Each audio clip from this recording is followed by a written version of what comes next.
playing more mage, just because that's where you're going to be spending most of your time, especially if you're, if you're not playing as often, right?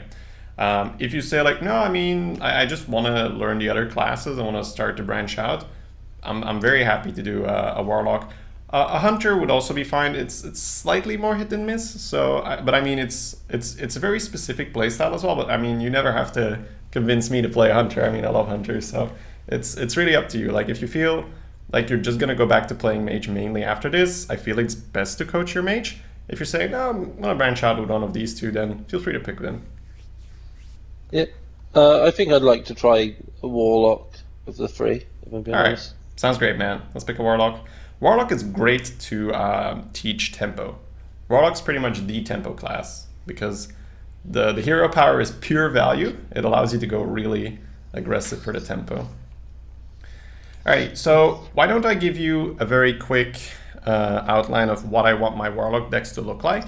So it's a bit easier for you as well, right? To go in the draft. So I'm pretty sure you know this, right? Most Warlock decks do best with a zoo type draft. So what we're looking for are good 1-drops, good 2-drops, good 3-drops, a couple good late game cards, not too many, right? Just the heavy hitters like a Kraken, a Bog, like something that makes it really worth picking for the late game. And then some nice support tools like Power Overwhelming, Soulfire, Implosion. I also like having one AoE just in case if we have a bad start, we can make up for that bad start. Okay. That's fine. So you just tell me which card you like here, and then we'll go from there. I think here, to me, I would always pick the Recombobulator. Absolutely. It's a good 2-drop. There's nothing wrong with the stat line, and sometimes it does great things. Sometimes not so much. But, you got to set yourself up for success with it, right?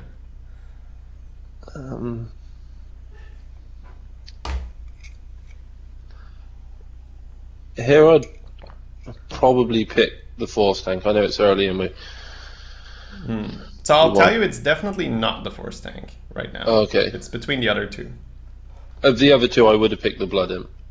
I think so. Man, it's like, I'm not sure if you saw the run, but I recently had my first 0-3 in over a year, and it involved 2 Blood Imps buffing each other over and over again against the Hunter. I had minions on the board every other time, and the Blood Imps buffed each other to 0-5 and 0-6. With other minions on the board non-stop. They were never solo on the board. It was fucking incredible. I know that's like irrational to think like that, so we should still pick a Blood Imp, but holy shit, has he shamed my trust.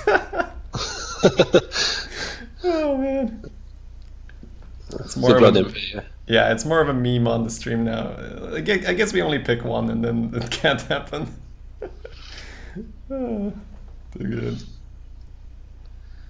I think I'd pick the Power Overwhelming here. Absolutely, yeah. Great utility tool. We want to have 2-drops, but we want to have Power Overwhelming more.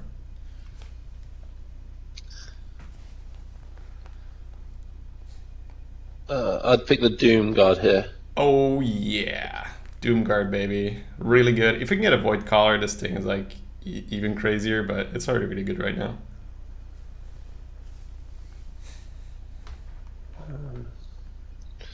The Demon Fire? Here I actually like the Storm Enchant, just because it complements your, the zoo type draft that we want really well. Okay.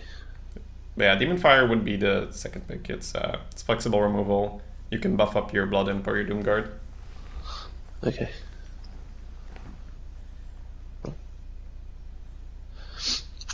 Flame Imp. Yep. Good 1-drop. Not much to say then.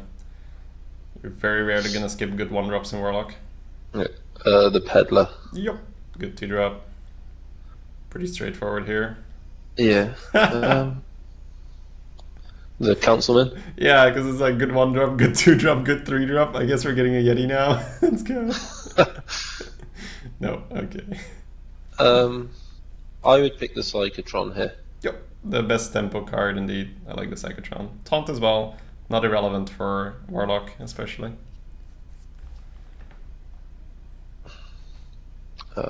Argent Commander for me. Yep, Commander's great. Good reactive card.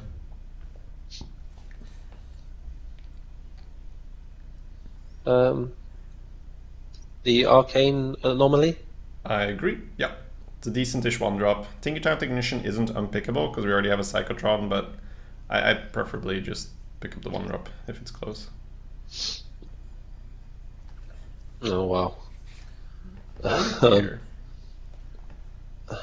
I'd probably pick the Dalaran Mage here. I mean, I don't like any of them. Like this is where I struggle really. I think that it's between the Runic Egg and the Eldritch Horror. Right now we have Power Overwhelming for the Runic Egg. If we had like an Argus or something, I'd be a little bit more swayed.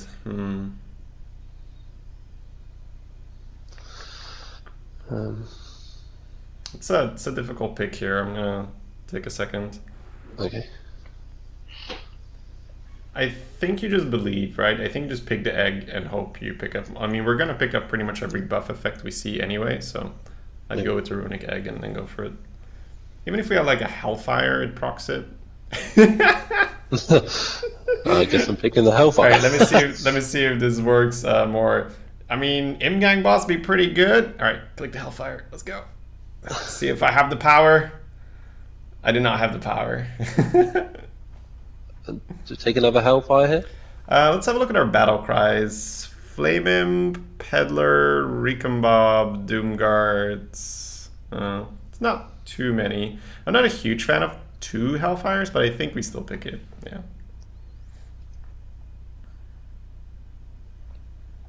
Oh yeah, chat says that we have Stormwind Champion, which also activates the egg. It's kind of a long-term plan, but it's true. Okay. The Creeper here? Yep. Good 2-drop. Can't really go wrong with Harvest Golem either, but Creeper also has huge synergy with Darkshire Councilman.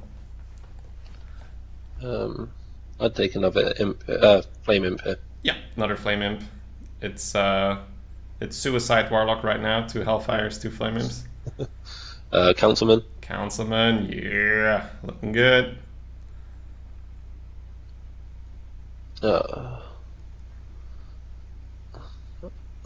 The Void Caller for me. This one's tough, because Void Caller is absolutely crazy with Doomguard. But Soulfire is always good. Yeah, So- Soulfire was my second choice, but The targets for Void Caller right now are 2 Flame Imps, a Blood Imp, and a Doomguard. This is pick 18, meaning that we have 12 more cards. Out of those 12 more cards, we need at least 1 big demon to make up for not picking Soulfire. I don't think that's worth it. I'd pick the Soulfire here. I just pick, bang for your buck here. This thing is always great. Whereas Void Caller can really just be a 4-mana spider tank if it doesn't hit anything. the Horse Rider here. Yep. For me. Great 3-drop. Good synergy with Power Overwhelming as well. Legendary! Ooh.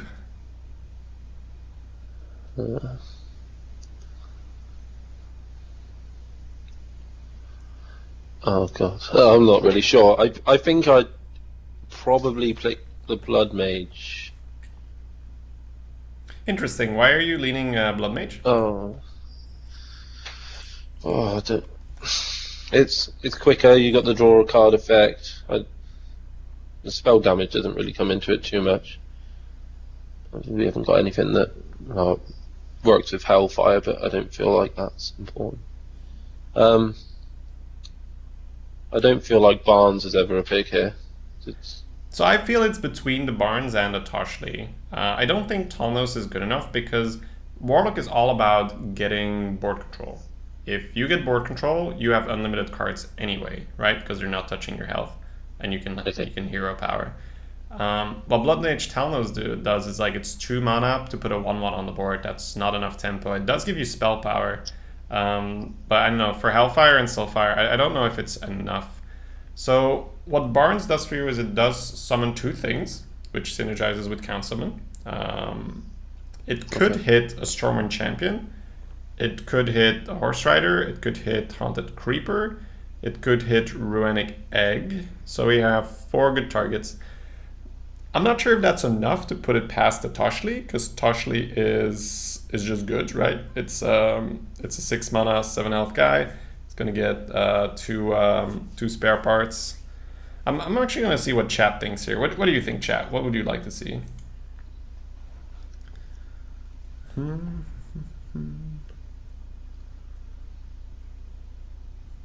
Doomguard, yeah, I guess a 1/1 charge is probably worth it. Blood Imp as a 1/1, yeah.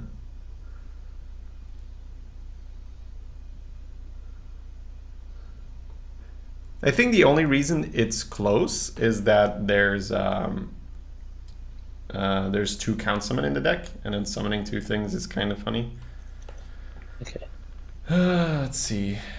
What else?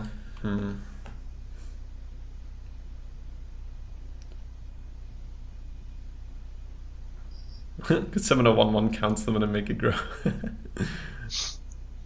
A 1/1 Psychotron's not bad either. 1/1 Tauntavine Shield.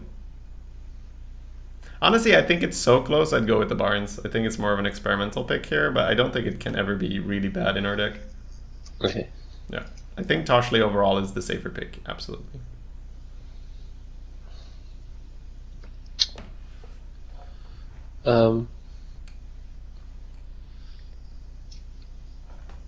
I would pick the Heckler here, personally.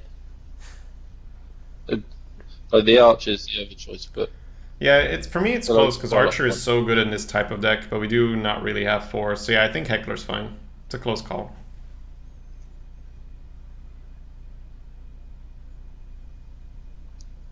Defender of Argus. Yep. If we didn't have 2 Hellfires, we could talk, but we've got 2 AoE sources.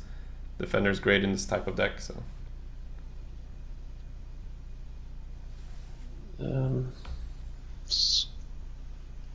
Scarab.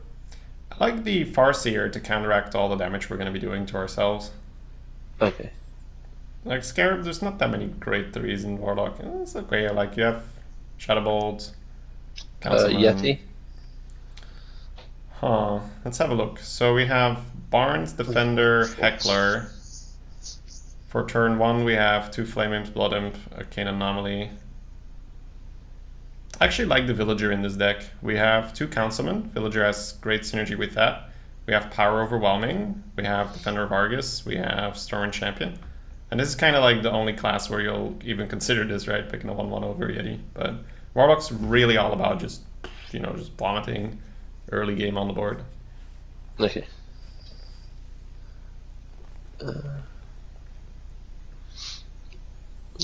Imp Gang Boss. Imp Gang Boss. Wow. Super good for our deck. 2 Count Summon, or Argus, yeah, just all the things I just said.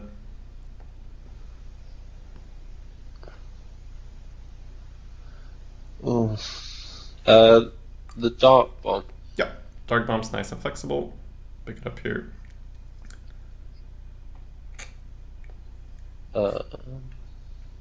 Another Imp Gang Boss. Oh yeah. We need 2 drops, but I'll take these premium 3s. Yay! The Peddler. Yeah, Peddler.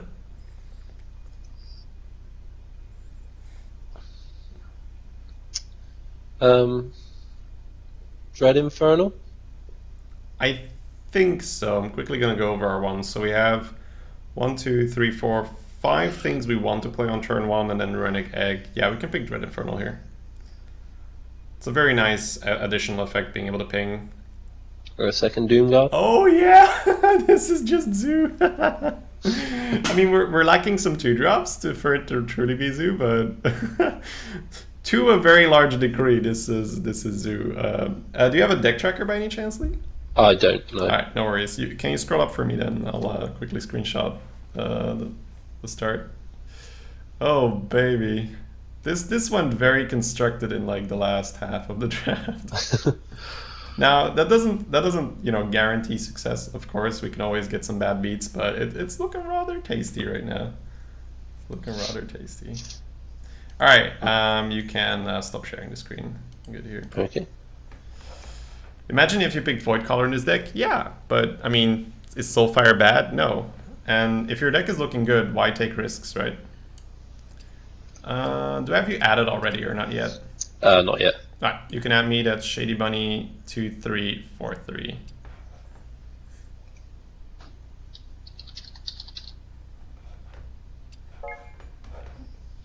Alright, man. We're good to go.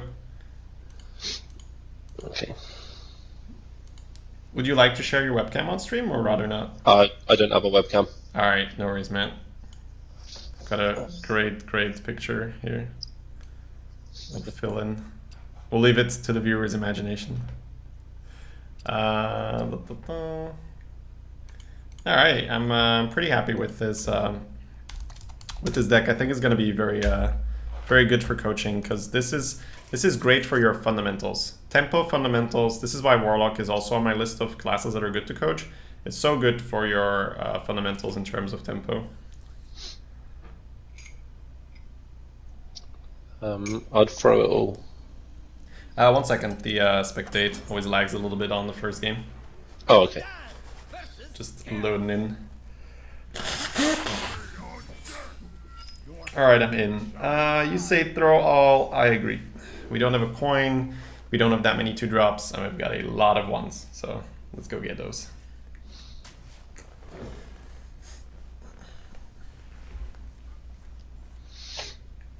Excellent. I do. Well, I mean, it kind of doesn't work because you recombobed the flame imp, but yeah. Oh, there we go. Play the flame imp. Play the flame imp. Yeah, in that regard, Warlock is pretty straightforward at the start. Just like play the 1, play the 2, play the 3. It's really in the mid game where it gets dicey. No. The creeper. Yeah, I'm just looking at what he could potentially play. He still has his coin as well. Yeah, creeper's fine, and I'm faced for 3. I think if you play Peddler, there's like Cleave is really bad, and he could also have Fiery War Axe. So I think the Creeper overall is better. Yep. Fears Monkey. Yeah, there we go. He had a monkey, guys. He had a monkey.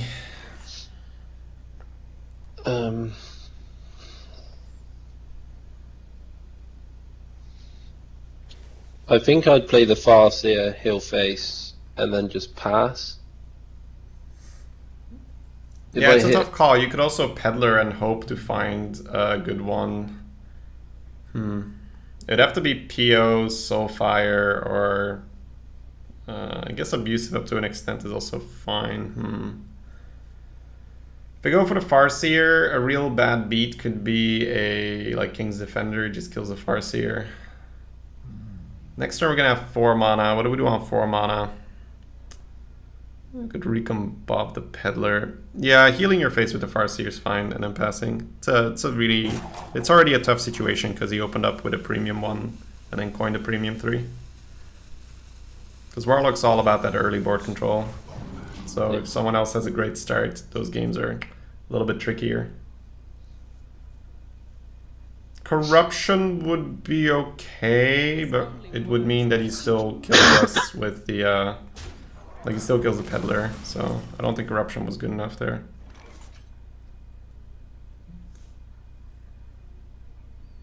So I'm always killing the monkey. Well, I mean, if you're discovering, you should do that first. Okay. So let's Peddler. Maybe get Mortal Coil. I don't think we'd even coil here, but... we wouldn't have gotten. The Soulfire? I'm looking at it. So if we trade with the Creeper, we're gonna recombob the 2 and 2. Next turn, yeah, Soulfire is fine here. Yep. Then I would recombob the Dark Peddler right now. In the middle, or? I'd put it on the right.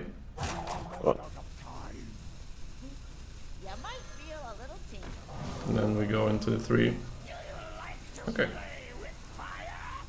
That worked. Now we don't have a liability in terms of a 2-2 getting killed for free.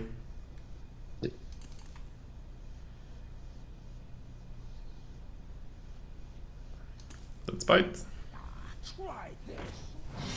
That's probably just worse. Wow, he doesn't kill a 1-1. Okay. Thing that's wrong. Ah, the classic Soulfire and Doomguard in the same hand.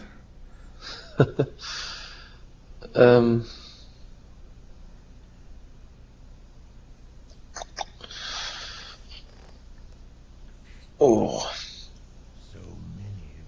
For me, I'd probably put the 3-2 into the 4-3, and then play the Doomguard. Oh no, because I'll play the Doomguard, send it face. Go face with all. I think it's a really tough turn.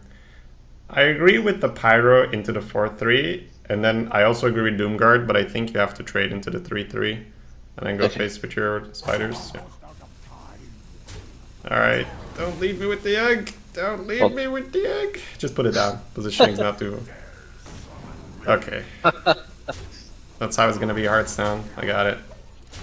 I got you, Hearthstone. I see how it is.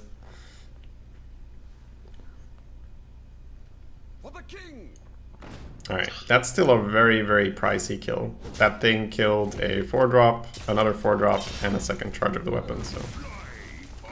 Wow. You've got cards, don't you? Discover first? No, we first tap, because there's no card we can't play if we tap, so... Like, if from the Peddler, I mean. Okay. Yeah, we Peddler.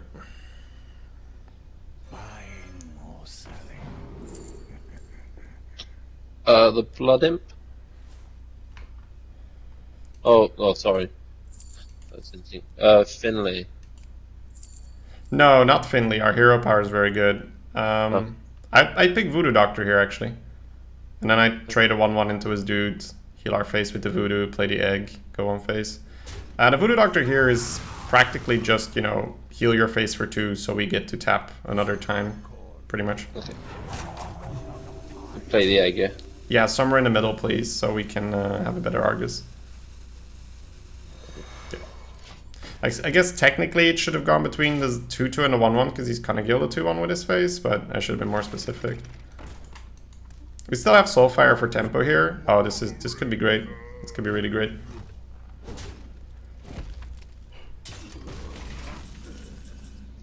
Oh. Councilman, Soulfire the 4-4. Councilman on the far left, yep, because we want to keep that away, and then Soulfire to 4-4, and then Hero Power, yeah. It's kind of a weird ordering, but we don't want to throw away a card, of course. Okay. Face with them both? Let's have a look. So, if he uses his face into the 1-1, are we sad? We kind of are. So I would actually double trade into the Harvest Goal. Because I feel like right now you just want your Councilman to stick. And we don't want to give him free damage into the Councilman. Because what he would do if we would go face, he would put his face into the 1-1, and then he'd put 2 damage into your Councilman for free. Alright. At least that Abomination will trigger our Runic Egg. That's something.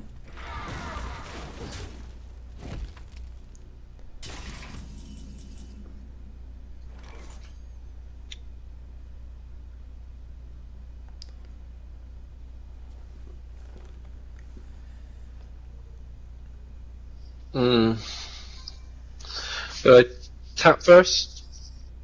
I don't think so. I think you just Dark Bomb his 4-4 and then trade in your Councilman. Okay. And then we'll get a card from the egg. We have a better view of what possibilities we have.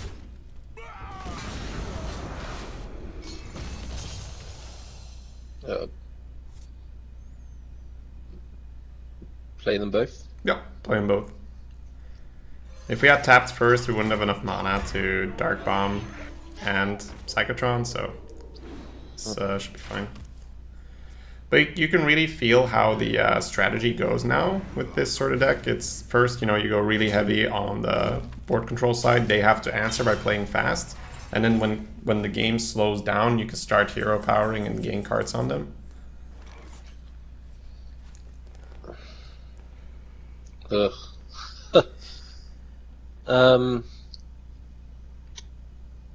Well, what are we always doing this turn? We're always tapping. Yep, so we can start with that.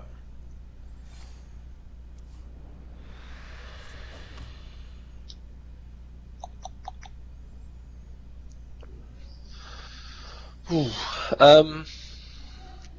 16. I think I trade and then play the Dread Infernal. I would play the Imgang boss on the far left and then just go 3 phase. And then you have a 50% chance he can't kill this if the Blood Imp does its job. If the Blood Imp whiffs, he will trade and then we can Dread Infernal to finish it off. And then we'll actually get another Imp out of our Imgang boss as well. Cheers, Blood Imp. Okay.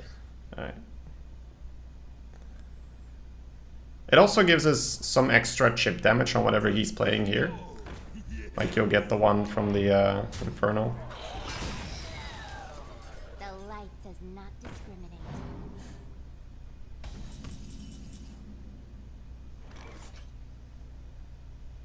We're always tapping here. Yes, we are.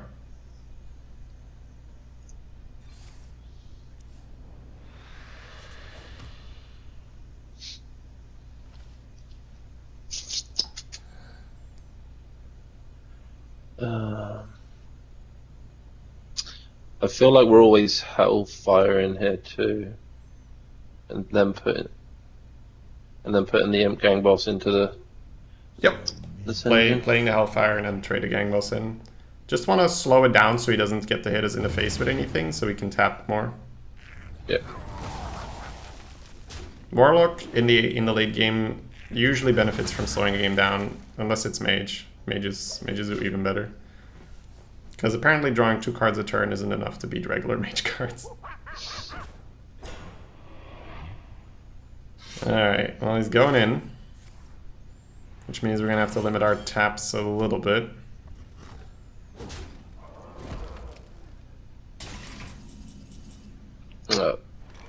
I'd play both the charges, kill the taunt with the Argent, everything else face. So he's got a whirlwind effect, which means that our 1/1s are going to die regardless.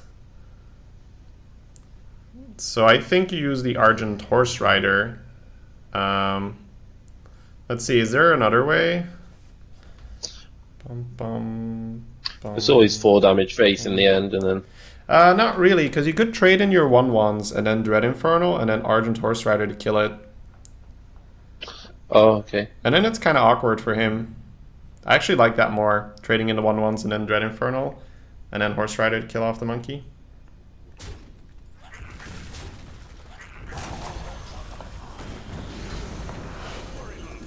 So this doesn't give him a great use on his weapon, whereas if we go with the Argent, we donate our shields.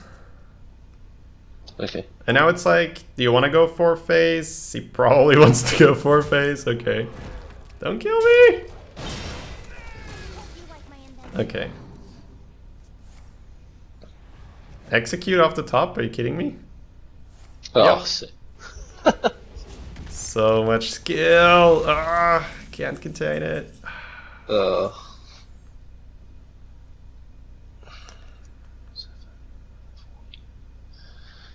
I think we have to tap. We need another card. It's really bad, but... Oh God, no, right now it's done. Play the Argent and the Anomaly. Yeah, Argent and Anomaly, definitely. And I'm trying to figure out whether we need to trade or go face. I think we need to trade. I think we need to keep another health so we can life tap again. So unlucky though versus this guy, like holy shit. Well played. Yeah. Yeah. It's actually one of your bad matchups, Aggressive Warrior, because even if you stabilize the board, they have charges and weapons to kill you. So it's actually a really bad matchup, but it's fine. I've played enough arenas that starting 0-1 doesn't mean anything. Yeah.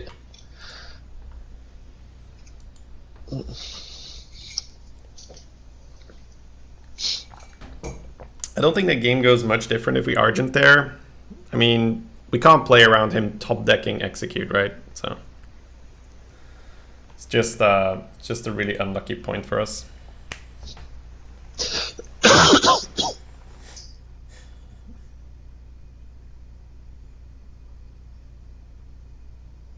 He also just started very strong. Like we had Flame Imp, he had Worgen. We played like then he coined Fierce Monkey. It's just so much early game dominance for him, and then he also he essentially drew it in the right order. He picked up all his strong early game, then he picked up all his reach later. All right, Valera. Keep it all. Your soul shall be mine.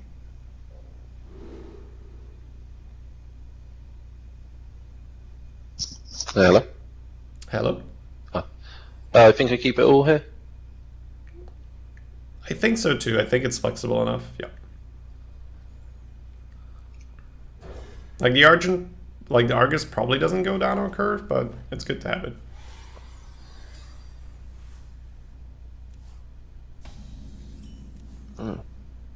Play the Imp.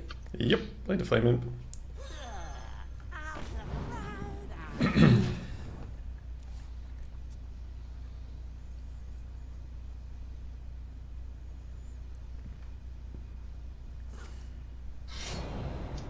That's looking good. Oh, face. Okay.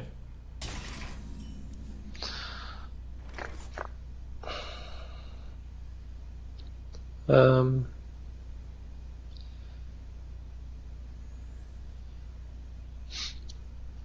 quite tempted to coin out the Councilman here. I think that's perfectly right. Yep. Councilman does best when there's no pressure on you, so we'll get him out here, and then we still have options for next turn.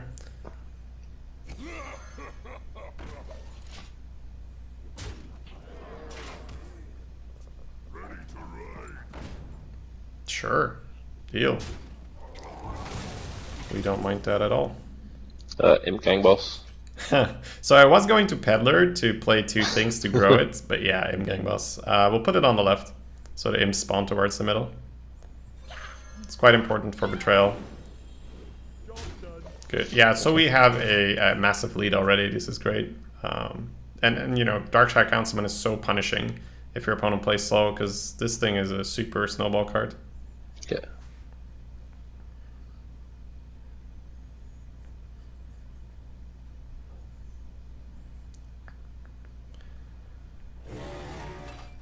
Yuki.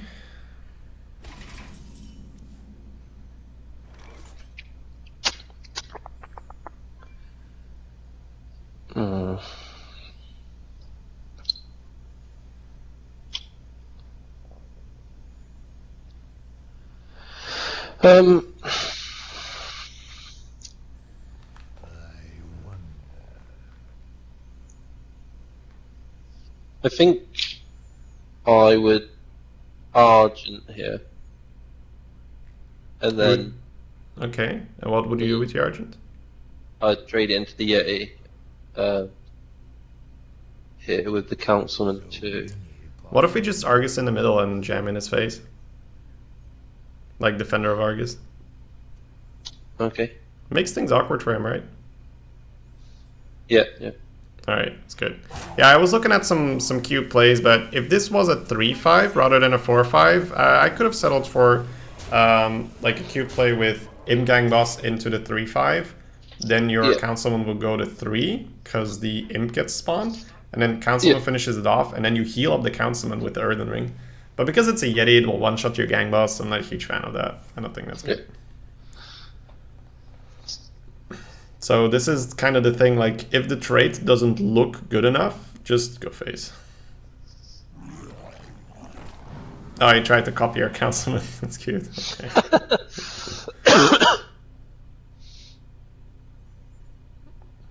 He seems a little lost.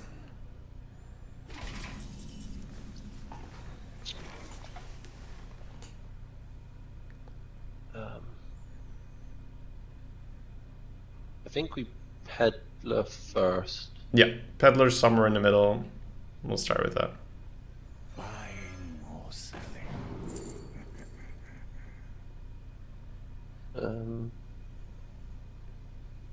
The villager.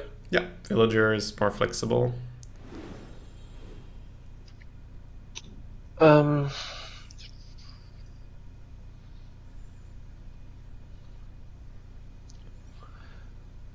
I think I like this trade in the councilman and killing the Yeti with the Argus, sending the imp gang face. I like trading the Argus and the Imgang into the 4-5, and then playing the Earthen Ring to heal your Councilman and going face with that one. Okay. Yeah. Earthen Ring goes between the 1-1 and the 2-2.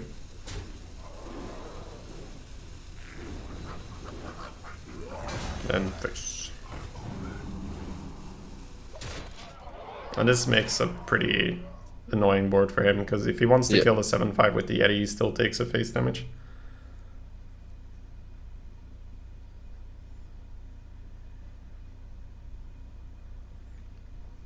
So guys, I'm going to repeat it. Because it's a coaching session, there's going to be way less chat interaction as usual. Know that I am reading your comments, but I want to make it, so we're 100% focused on the game here. This is going pretty well. This is going pretty much exactly how you want the Zoo game to go. You play things, you can deal with them, and then you can hit them in the face.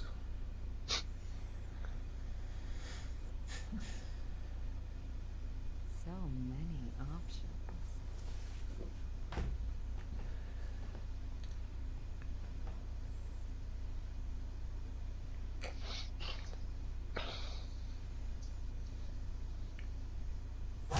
Choose soon. All right. Think he is out of time here. Yeah.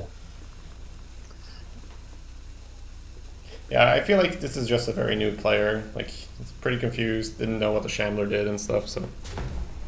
Guess he's trying to go for the free spare part on the 7.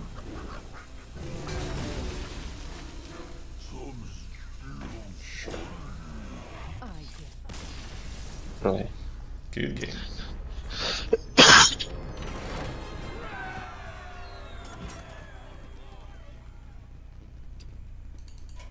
Alright, bringing it back. That's good. Yep.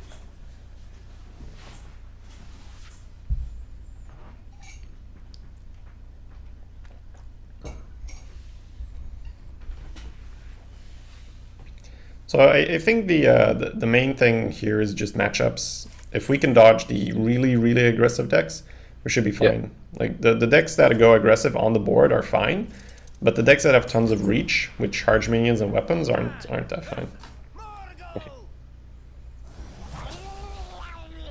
Souls shall be mine.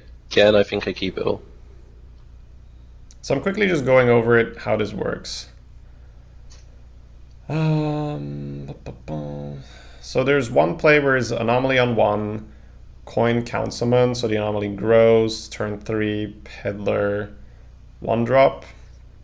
We can also coin creeper into peddler, we can coin peddler into creeper. Yeah, I'm okay keeping this. Yep. I think that if he plays slow, you can coin your councilman. If he plays fast, we'll play it on 3. We can kind of just feel how he plays. Yeah, Play the anomaly. we can play the 1 drop to open up the possibility of coin councilman.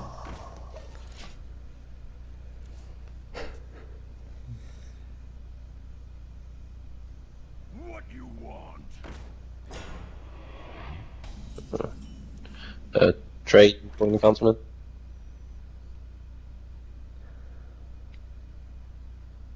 I think we do. I'm just going over what he plays on 3.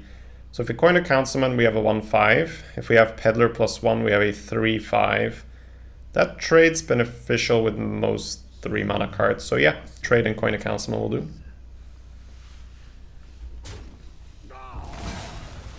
So I just want to just quickly go over what your opponent most likely plays and whether what you're about to do makes sense versus that.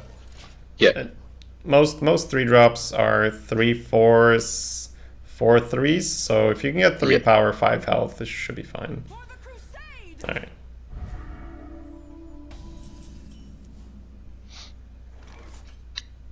Peddler. No. With the Scarlet being played, I think developing Creeper should be better. Okay. So I like just Creeper and Flame Imp and hit him in the face. So many possibilities.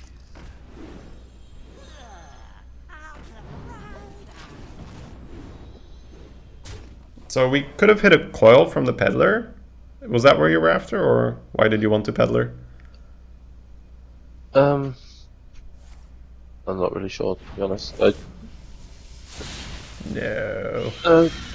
I think it's just what I would default do without really putting much thought into it. It's kind of what we locked in on preemptively, right? Yeah. Yeah, okay. So I'd put a 1/1 into the free one. How are you spending your mana?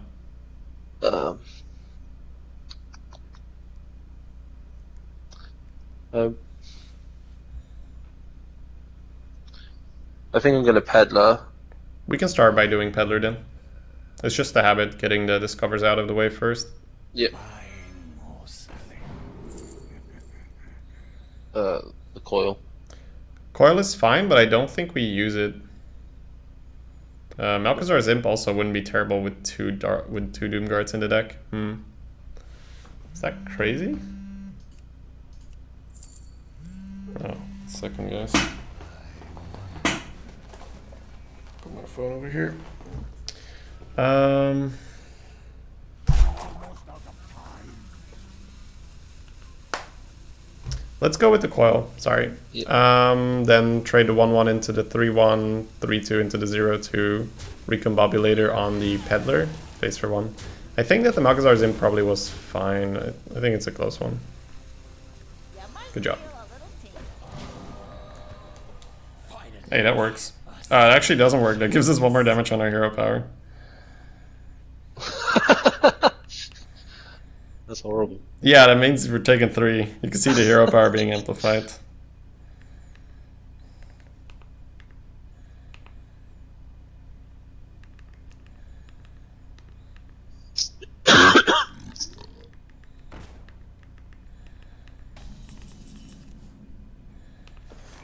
Alright.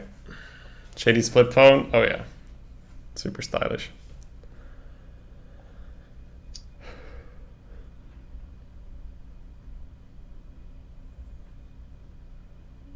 So, how do you want to tackle this turn?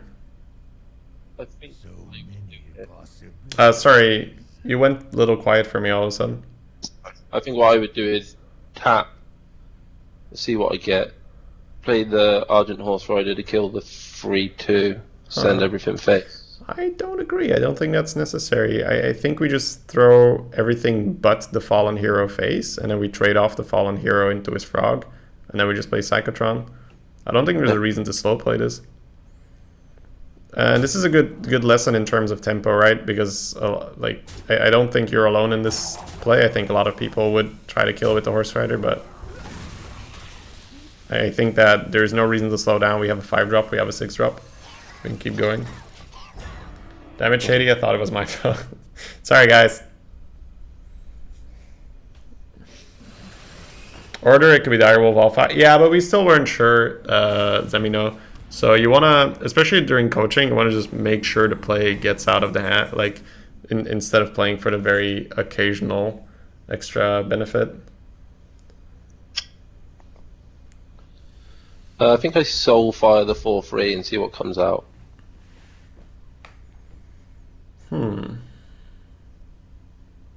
Or even trading one of the 3/2s into it.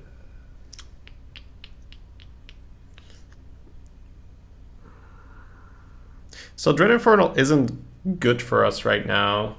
So I think I would Horse Rider and 1/1, or maybe even Horse Rider and Coil. Yeah, let's use Horse Rider and Coil into the 4/3. Don't worry, loves. The cavalry's here. Soulfire isn't really necessary. We'll discard a card. Like we have a good trade. 1/1 into the 4/1. Yeah, we'll hero power now that we didn't draw anything we could play with the coil, and then 1/1 into 4/1. One of the guys into the totem, the rest goes face.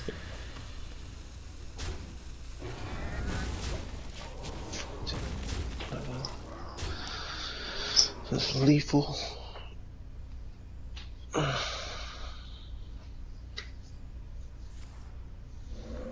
So someone asks why we traded off Fallen Hero in the turn where we played Psychotron.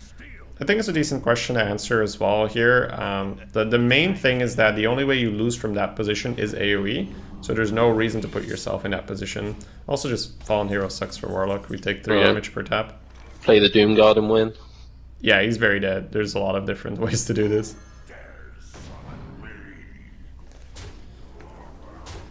It's a lot of damage. Alright. Another one on the board. Seems good. Good.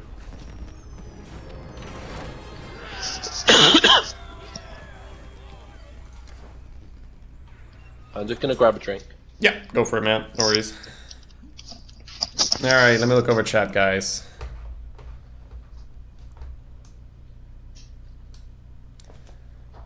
Is this Warlock ladder? It does look rather constructed, doesn't it?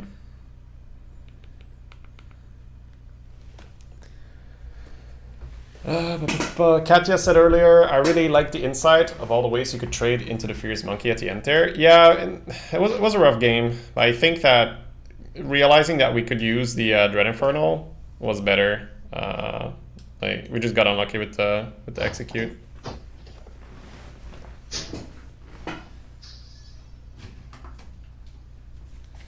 How did you lose the game? Dude, don't ask. The guy went like Death Spite in our face twice and then Corker on our face for lethal. He was just like, nice deck you have there, me go first. Can't really blame him, right? Can't really blame him. He also top decked an execute to kill our 5/6. 6/5. That was really sad.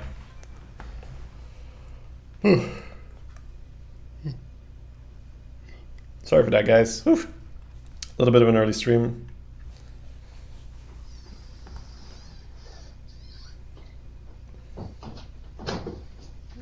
They don't have these decks in constructed, guys. We have Haunted Creeper. Haunted Creeper is banned, right? Hello. Hey, man. Good to go? Yep. Alright, let's fire it up.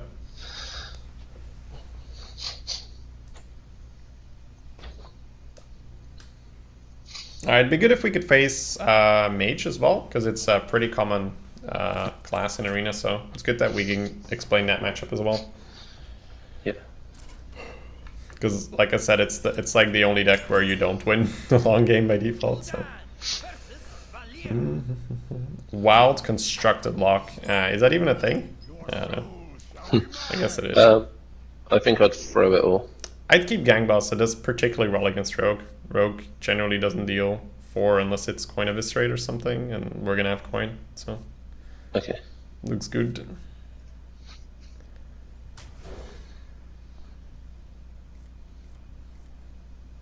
All right.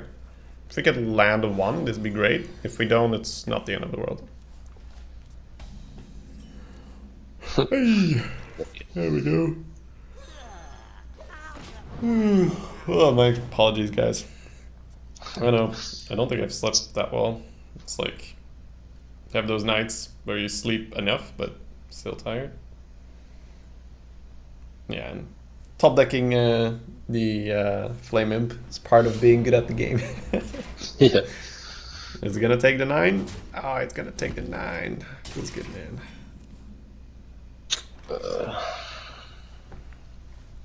I think I coin out the M Gang Boss. Absolutely, yep.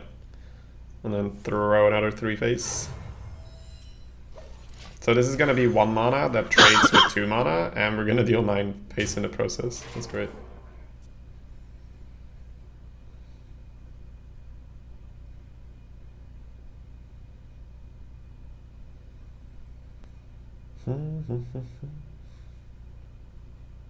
So now turn 4 could be Peddler. Yeah. Probably going to Horse Rider next turn. Deal with a Spider Tank or something. I'll have to see what we draw. We already have Doomguard in hand, though. That's good. So we have a potential turn 5 play.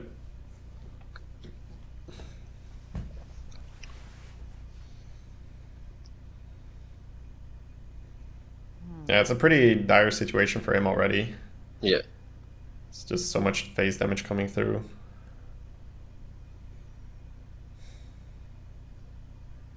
Choose soon. Alright, we can see why that took a while. It's not a very fun thing to do, fanning on curve. But I guess he either didn't have a good enough alternative or thought that taking the phase damage was too much. I think I peddler now. Yeah, me too. Peddler on the right, please. Buying or selling.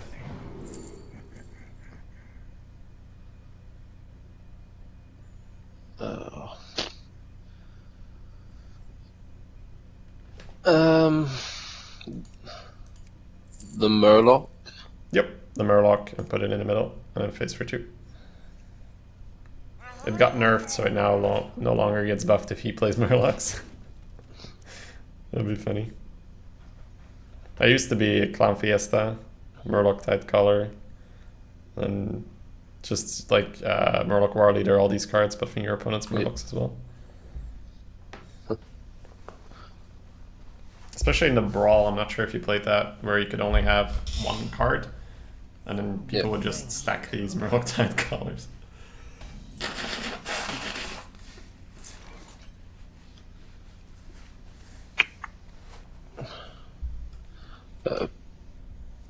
Power Overwhelm in the Murloc. Trade it in. Play the Argent, send it all face. Yep, PO the Murloc, trade it in, put the Argent on the far right, and then face. This is for betrayal, that way the Argent doesn't just kill your 2 and 2. Yep.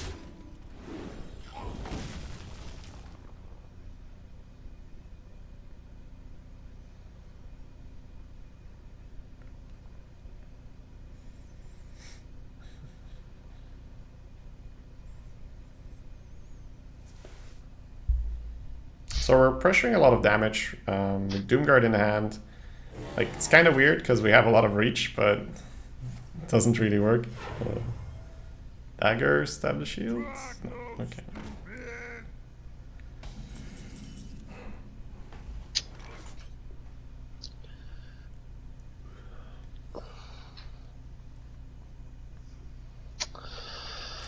If I play the Psychotron and send it all face, I'm threatening lethal.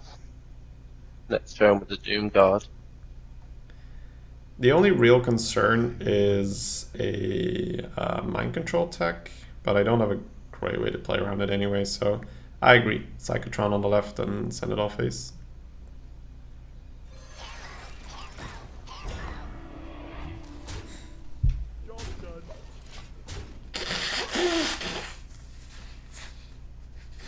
Engaging TC-130. Love it. Of course. Fucking love it. It's alright, we have a Hellfire, we can stabilize a little bit. If he has to take some damage, we probably can just kill him by using consecutive Hellfires. If it takes 3 here.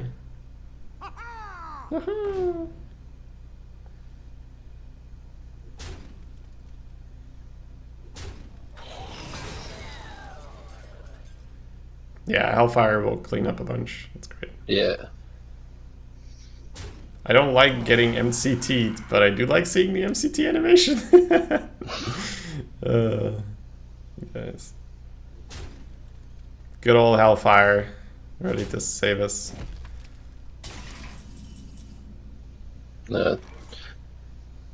Tap face Hellfire. Yep, tap for sure, and then probably just hit him in the face in Hellfire, like you said. Yep. This hand, man, this hand. This hand is ready to kill. Go. Alright. If he kills the 1-1 with his face, we can even just kill him past taunt with the Hellfire. Yep.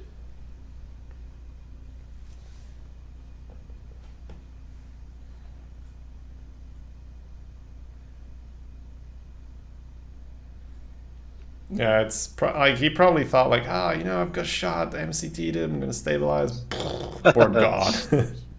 It's like, ooh, no. Why did that happen? It's karma, guys. It's karma. You pick mind control tech, you get wrecked. Such a nasty card. And it's on my radar, right? Because like it's the first thing I said. Like the only punish is face mind control Texas, but it is the right line. It's not very likely he's got mind control tech. Yeah.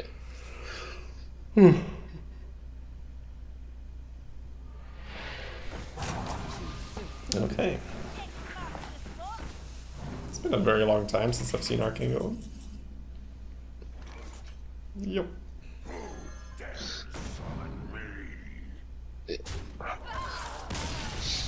Yeah, lots of damage early with that Flame Imp. He had to fan off knives on curve. It was just all around a bad situation for our opponent.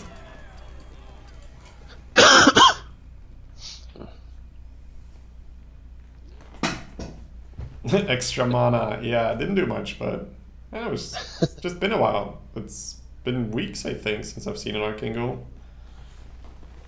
I mean, it's a pretty bad card, but like, should see it at some point.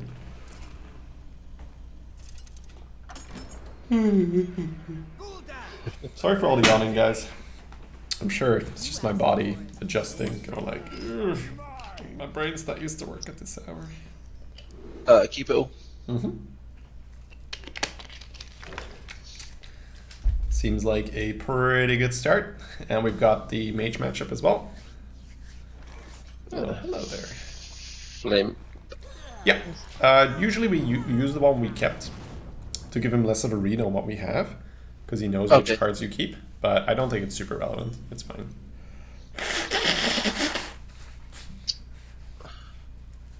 Peddler. Yeah, Peddler's okay. Just to get our mana used properly. Zombie Chow. No, we don't want to start healing him. This is the detail with the mage matchup. Mage matchup, we actually need to be aggressive because they do extremely well in the late game. So it's either the power overwhelming or the villager. I like the power overwhelming. Yeah, it's kind of weird. So let's see. He plays a 2-drop. We trade. We play Councilman. He plays a 3-drop. It's turn 4. We have Flame Imp, PO, Psychotron, and 2 cards in our hand. I think the PO is fine. Yep. No, I think against other classes, Zombie Chow would have been an okay pick. But against Mage, we have to do more than just, you know, stabilize the board. We need to be aggressive. Councilman, go face. Councilman face, yep.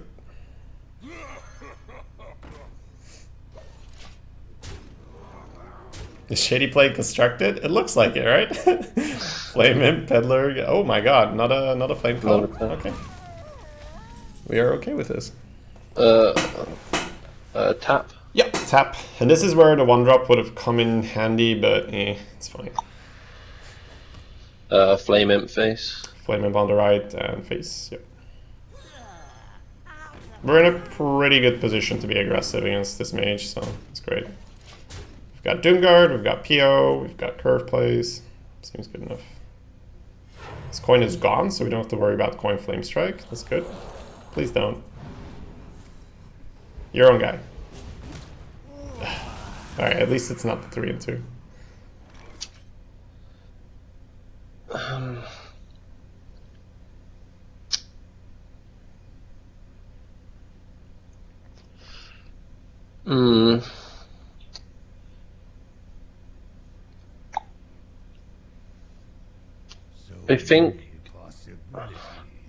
I think I'd play one of the Doom Guards.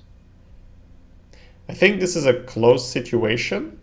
I would go with Psychotron and then hit him in the face for 6, simply because I don't want Doomguard to discard my power overwhelming. Okay.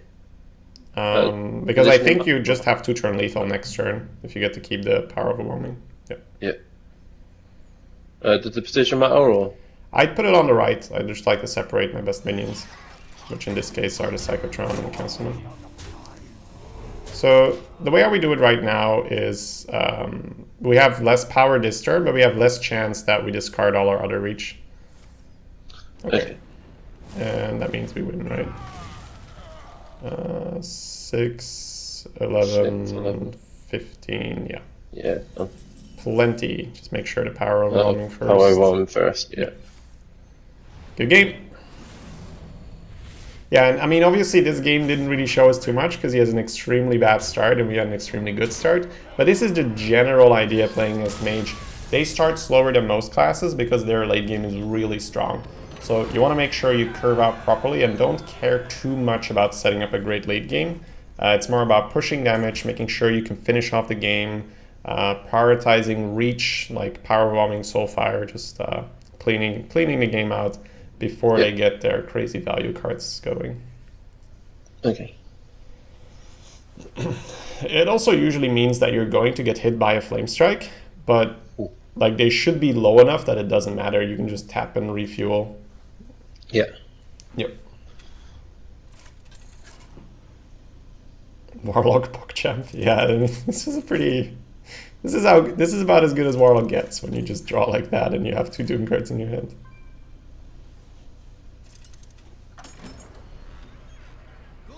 Alright. Paladin's generally a decent matchup just because you have early game and you have board control because of that early game, and Paladin really needs board control to use buffs. Just keep the Imp and the Peddler? Yep, the Imp and the Peddler.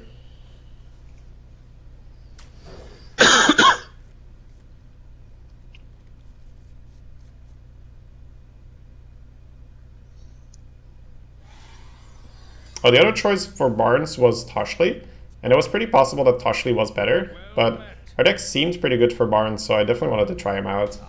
We have 2 Councilmen as well, which really benefit from playing the Barnes. Yep, that's good.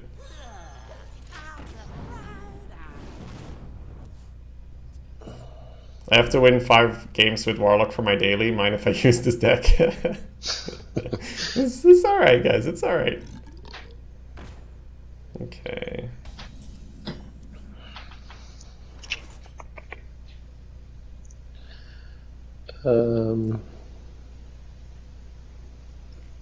I'll play the Peddler first. I think you coin the Argent to kill it and hope the Spit doesn't kill the Argent. If it doesn't, we're in quite a good position. Okay.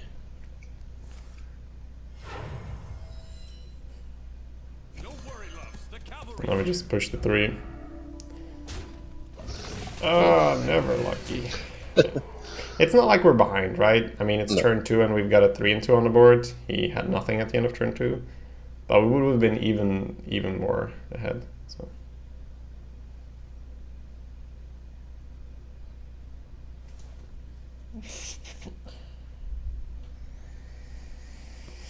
Let me think.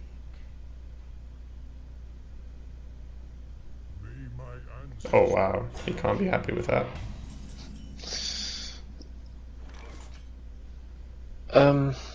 Councilman and trade? Yep, Councilman and trade. Our 1-drop will go ahead and kill his 3-drop. Seems like a good deal. Job's done.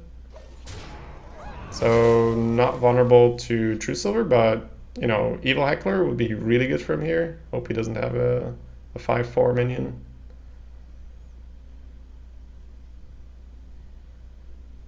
If it doesn't have 2 power, or Councilman gets 2 hits, should be good enough. But if it has 5 power, then right. It's potentially bad. Peddler? Yep, Peddler. Hopefully we get Void Walker. Be pretty good.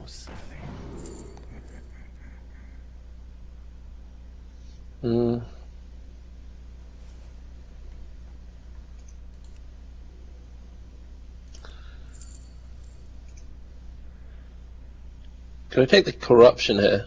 Absolutely. Plays around buffs very well. So corruption and then corruption on his dude and play the egg. Seems like a perfect play.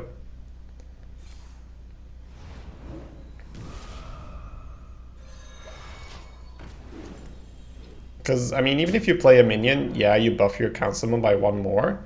But it also gives him the option to buff his guy. It gives him the option to consecrate and various other things. Right. I mean, yeah, he killed it, but it's still pretty pricey. Needs to use True Silver on turn 5. He still loses his dude. All good.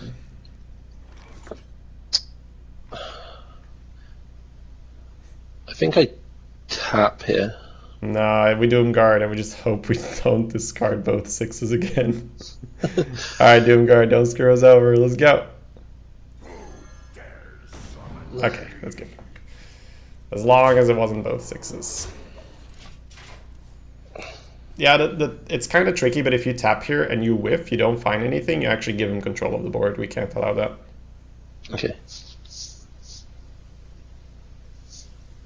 You silly, you got corruption, so you can corrupt the egg to draw a card. Oh, you're right. We missed that premium synergy.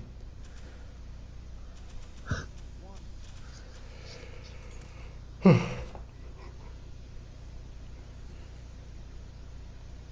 this is kind of the scary part with Warlock, but it's something you need to get accustomed to, is it's okay to discard cards, because if you keep board control, your health will stay high and can life tap to gain more cards afterwards. Okay. Hammer of Wrath? Oh, okay. He's going in, boys. Come on, Egg. Tank me some hits. Right. Yes. It's a full whiff, but I mean a full clear, but it's fine. We still have so much pressure. The commander. Yep, Commander's face. To Northrend.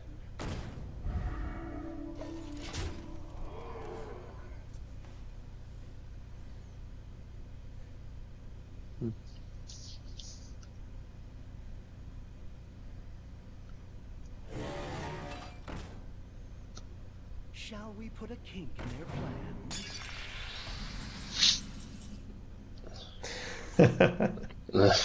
Face and then 2 Hellfires. Well, we only have 7 mana. Ah. Oh, Imp Gang. Well, face, Hellfire, Imp Gang. Yeah, I'm trying to figure out whether we use in Hellfire now or not. Yeah, I think we do. I think we use 1 Hellfire and then we go face and play the Gang Boss. Yep.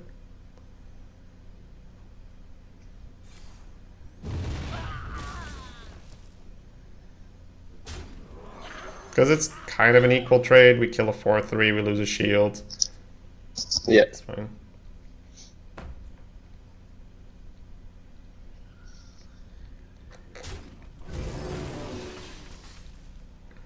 Well played. GG. Well played. The victory is yours. Alright. Yeah, huge pressure coming out here. And all just results from being able to Doom Guard on curve, forcing him into kind of weird plays.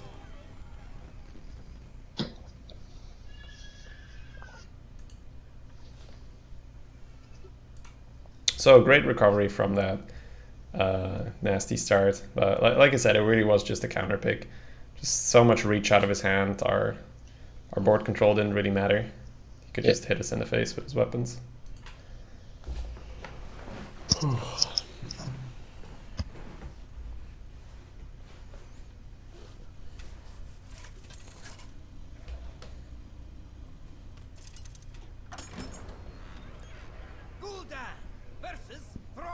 Thrall. For Doomhammer, your soul shall be mine.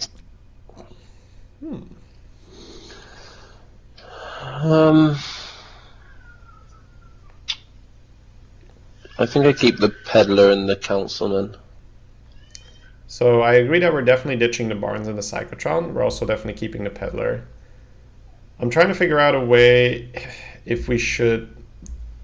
Let's see, we have 2 Gang Bosses, 2 Councilmen, an Earthen Ring, and a Horse Rider. If we had a 1-drop, I'd keep the Councilman for sure. I'm a little scared of not finding a turn 1.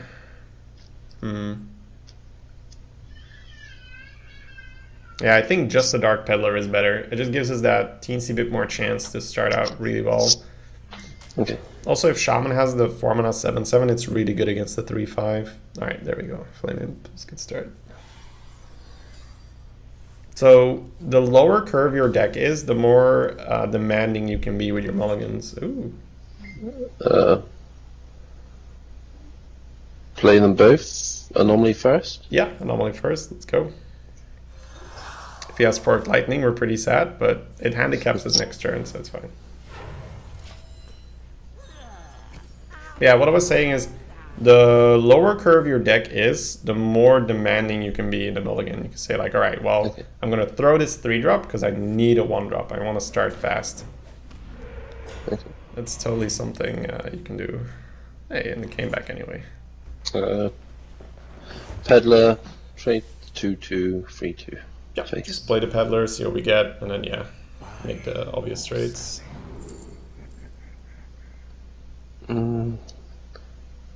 Soulfire?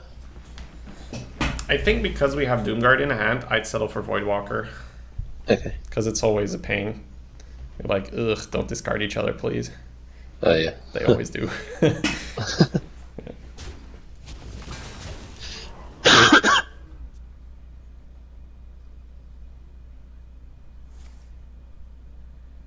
Alright, Lightning Storm is good for him, but once again, it does handicap his next turn, which isn't, you know, we don't mind it too much then. Councilman? Yep, Councilman. Like, that was probably the best move he could have done, and we're still ahead. So, goes to show the strength of the fast opener, just making your opponent react. X marks the spot.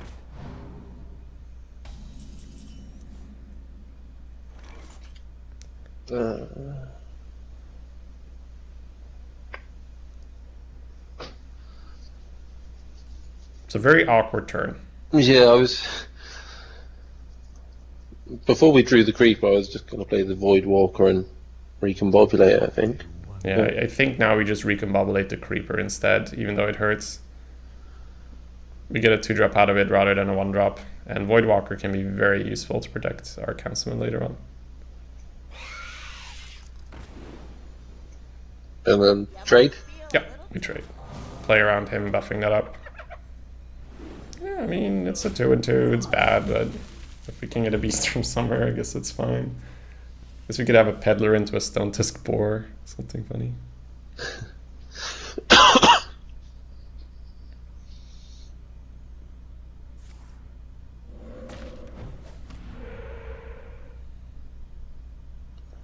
Another storm? Maelstrom Portal. Pretty much a storm. Oh my god. This guy's good at the game.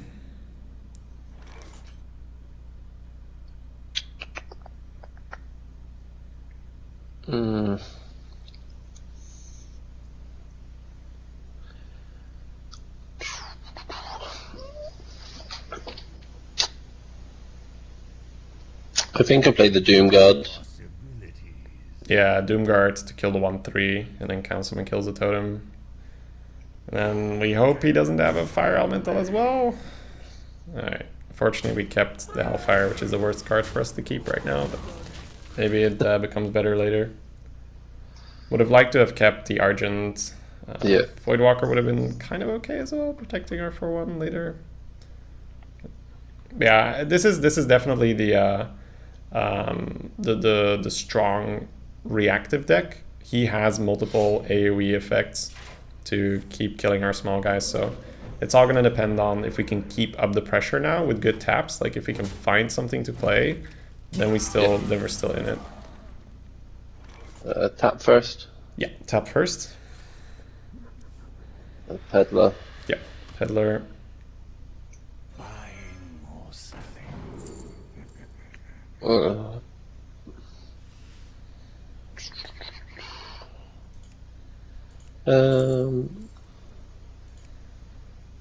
The Blood Imp? Or the Voodoo Doctor for the healing off face. I like Voodoo Doctor and hold it for now, Yeah.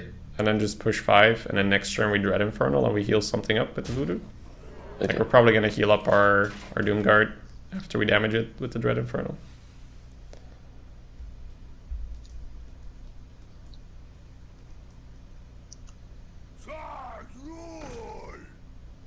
Hex as well. Crackle.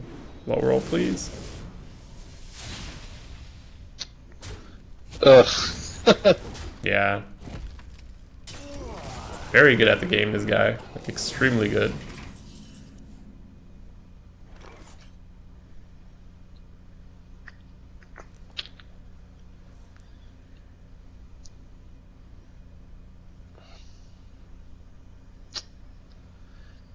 Oh. I've...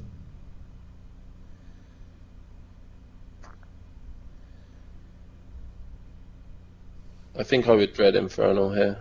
It's a very tough turn. I'm trying to figure out if there's anything we can do.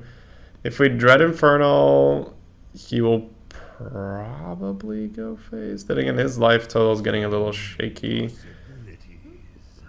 If you play the 6 and the 1, face kills a 2-1, you might have to double trade. Yeah, I think you dread Infernal and then just heal your face. Right now, it's just about hoping he doesn't have another great answer.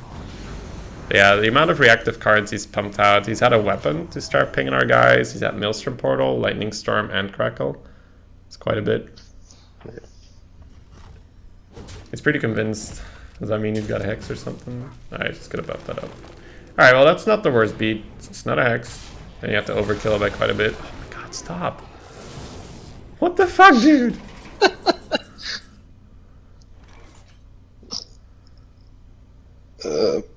Hellfire and then play the Heckler.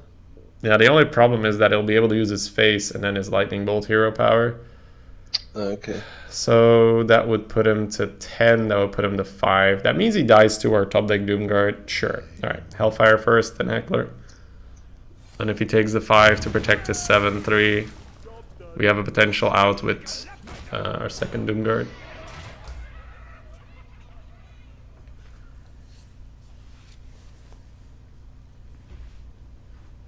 I enjoy raiding. No. Oh, he's actually just going to trade this guy. Interesting. Okay. Not sure if that's what I would have done, but... Tap. Yep, tap for sure.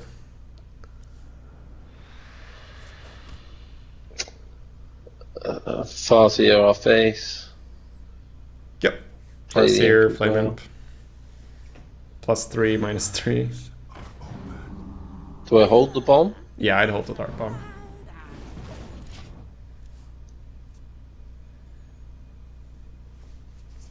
Terror absolute. Ooh, goes for the face. Alright, let's draw some lethal then.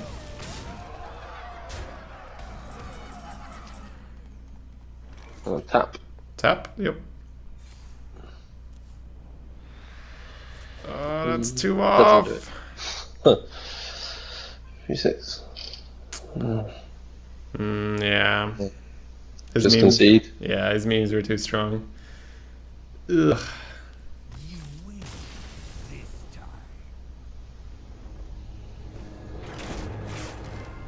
time. Yeah. Rough. Alright, let's hold a second. Let's make sure we don't queue up into Mr. AoE again. Yeah, he played that well. Yeah, Which it's... is, I mean, there's a couple points where he can do worse, but... I mean, he got a Tunnel Trog from Maelstrom Portal. He had another Tunnel Trog in his deck.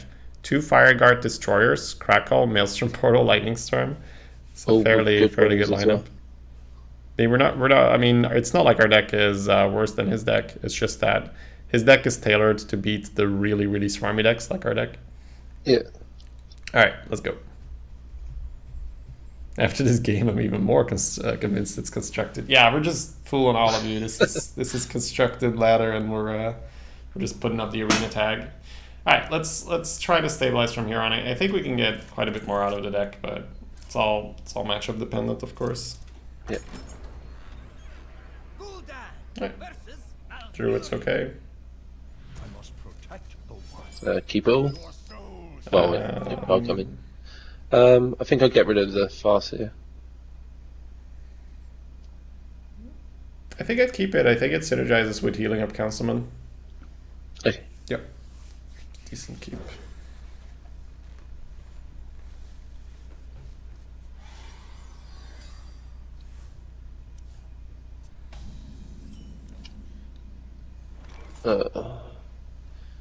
I still think we just play the imp so we can coin out the Councillor. Let's think about this. If we go forward a 2-2 and a 3-2, then next turn we play a Peddler. If he plays a 2/3, we've got 2/2 power minions versus his turn 3. If we play Flame Imp, we exchange with his turn 2. We coin out the Darkshire. He plays his turn 3. If his turn 3 is a Druid of the Flame, it's kind of bad. We can't kill it. Yeah, just Flame Imp will do. Yep.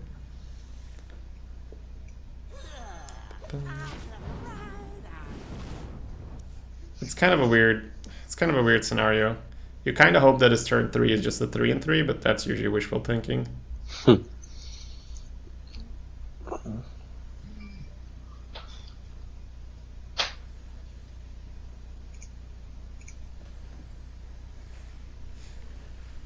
Just hero power. You got this.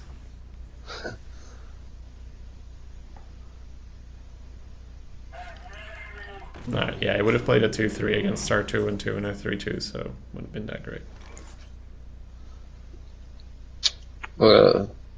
Trade, coin out the councilman. Yep, that's fine.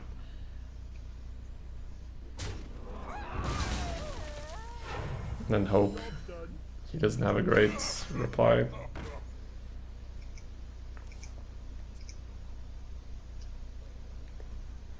Just the 3/3, Raging Worgen or whatever. Let's go.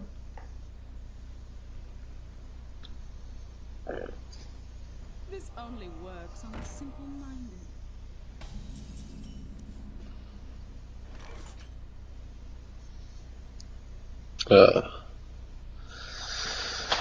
I think Peddler and then see what we get, but probably Soulfire in it. No, I think it's Anomaly Blood Imp, Soulfire it. Yeah. Yep, let's do that. Soulfire is a pretty sweet draw here. Yep, now we get the 3 damage in. Alright, lose Farseers, not the worst thing. Would have been nice to be able to heal up the Councilman after trading into his turn 4. Okay. Mind if I roll need?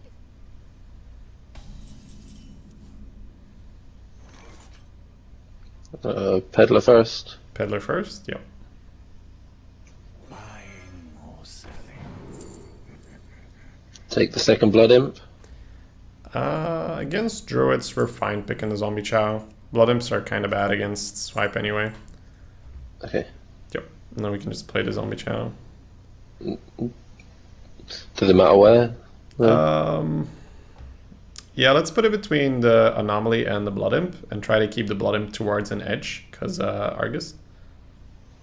Okay. And then double trade 5/5 into 3/2, 2/3 into 2/1. Yep. His swipe's gonna be decent regardless, so it's better to do it that way. Double Blood Imp, remember what happened last time? Yeah. Scarred for life. Can never double Blood Imp again.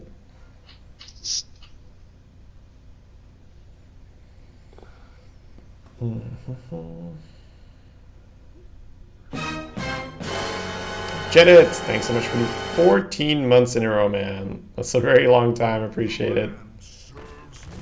Alright. Cool, this is great. The Chow into the 2/2. We play in Doomguard?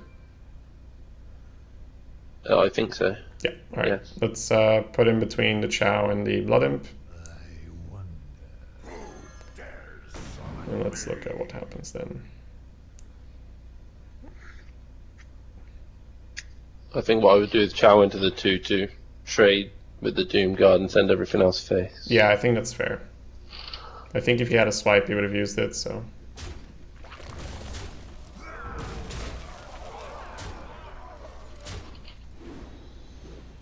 Ooh, that's pretty good buff. That makes Yep. potential swipe not as good. I concede. I concede. He's done. Stupid Sue. Alright, cool. One more. We're getting infinite. That'd be great. Yeah. The deck definitely can do and better, but we've had two very unfortunate losses, so we'll take Infinite if we can get it.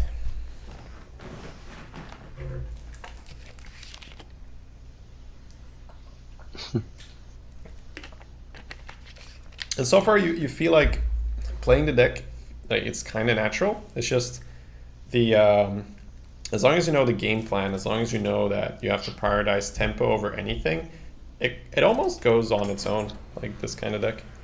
Okay.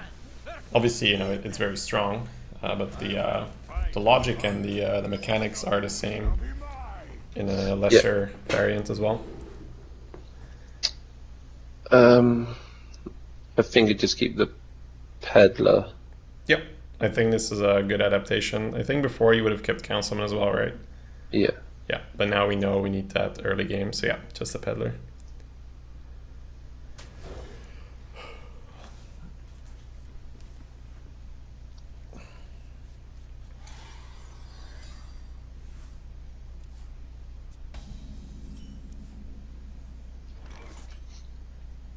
Pass. Yep, not a very good turn if you have to pass turn one, but we have really good 3-drops to make up for it, so hopefully that's enough.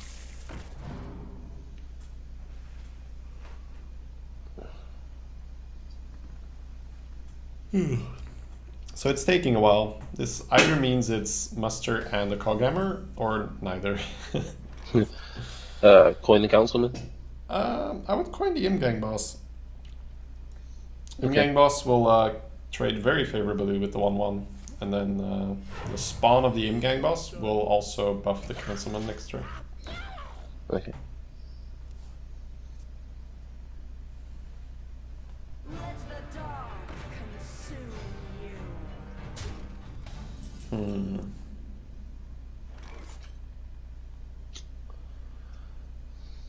you.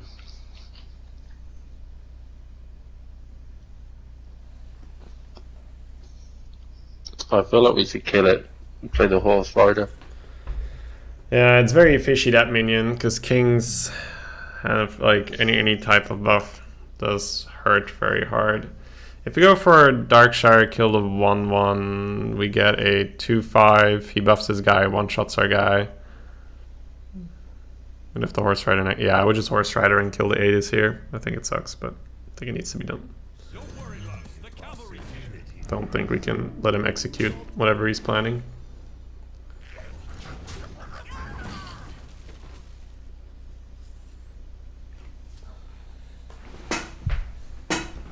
Alright. So he would have been able to kill a councilman regardless. Ooh. Reporting for duty.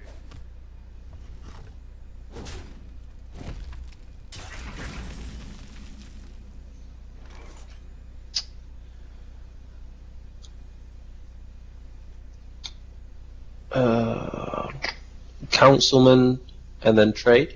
Yep, that's fine. And then we might need to Doomguard to keep board, but we'll see what happens.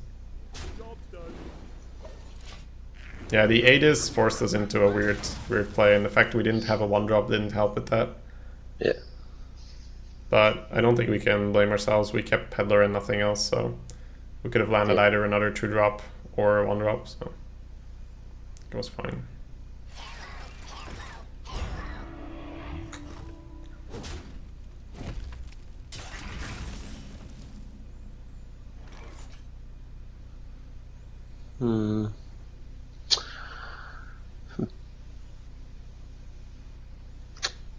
Doomguard.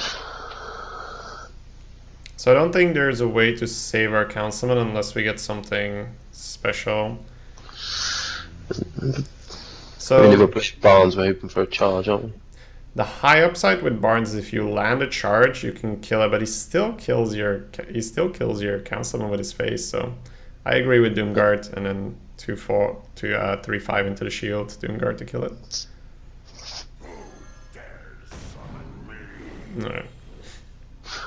These Hellfires are sticking around. At least the Barnes stayed. I definitely wanted to keep Barnes. Hopefully Yeah, I was like thinking maybe discard one Hellfire and the Peddler, or one Hellfire. Like I was just looking at Hellfire plus something. Wasn't to be. I think a tap Yeah, starting with a tap is fine. and then play Bards. Yep. Barnes, see if we get a charger. No, we didn't. Right. Long-lost words. Ooh, but that's a really good Barnes. Yep. That's it. If he chooses to free kill the 3/4, oh, okay. I mean, looks like he will. But then Stormwind on the Creeper is quite nice. Yeah.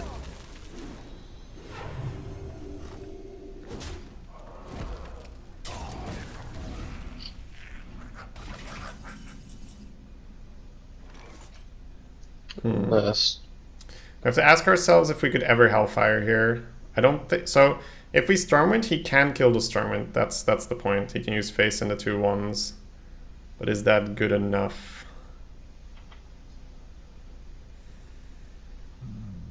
If we Hellfire, he gets clean boards, but he kind of gets that regardless.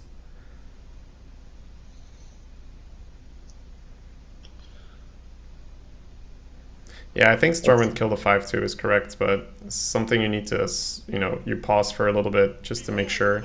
Because you have 2 Hellfires, so if you can make use of one, it'd be good.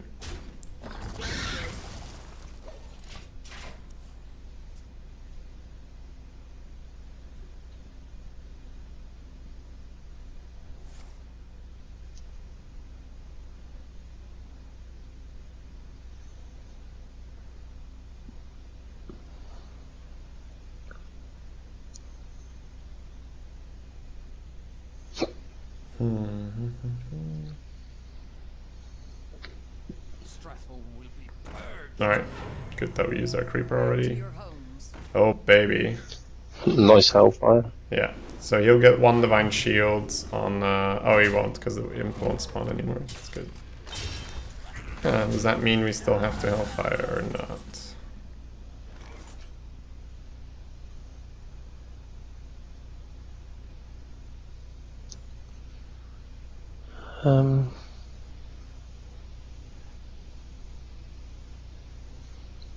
What are you thinking? I'm thinking tap in and playing the Argent Commander and just sending it all face.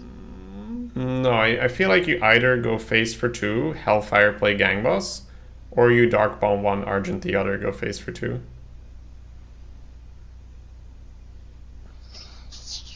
Okay.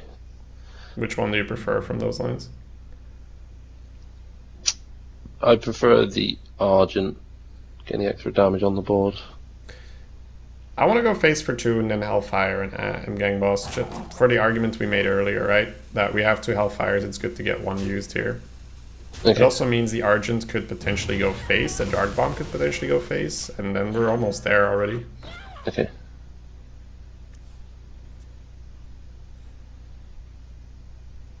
The gates are open. Alright, not Kraken, that was basically my biggest fear for this play.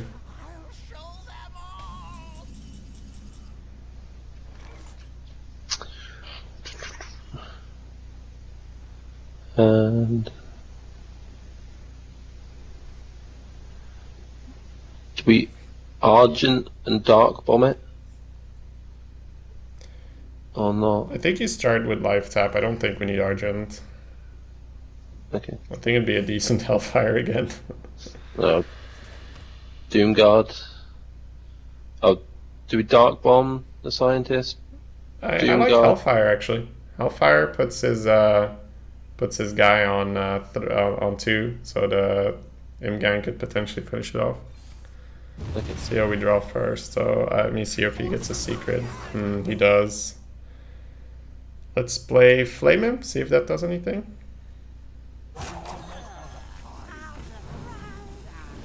I think you just Dark Bomb his guy. If it's Redemption, we'll kill it. If it's not, we'll go face. Okay, so probably an Avenge then.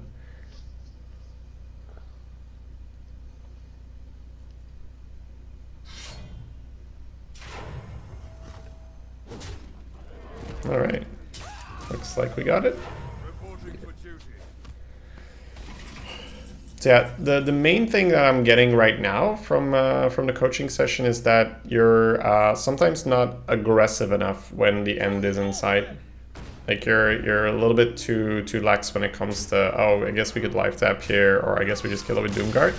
So I feel that has two causes. One definitely is you look like, oh, you know, this is perfect damage allocation. I can just, you know, put the 5 into the 5. He's a 6/5, my guy's a 5/7, I can kill it for free.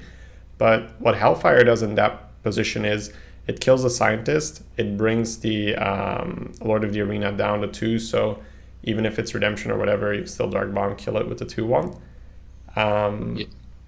But it also means that that Doomguard gets to go face later. And that's really a concept that you need when you're looking to close out the game aggressively. You need to prioritize keeping cards that go face, and cards that go face regardless, like Hellfire, you just use there, right? As the AoE. Okay. Alright. Yeah.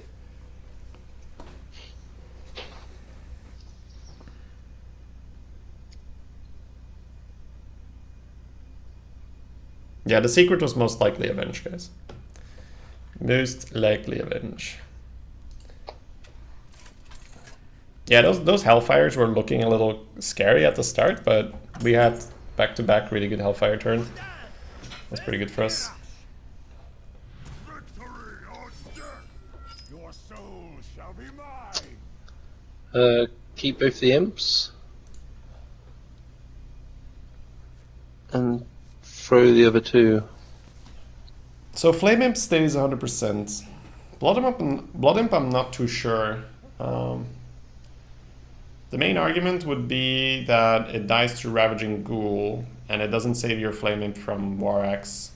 Oh, it's this guy again. It's the guy we lost to. Is it the same one, is it? I didn't. Wait, we faced the guy that was called Anubis, but I'm not sure, I never checked their names. he spelled Anubis wrong. It was like Anubi. Guys, is this the same one? Can anyone go back into VOD? I think just Flame Imp is better, by the way. I don't think I have to get Blood Imp. Oh, you can check the VOD. Oh, that was nice.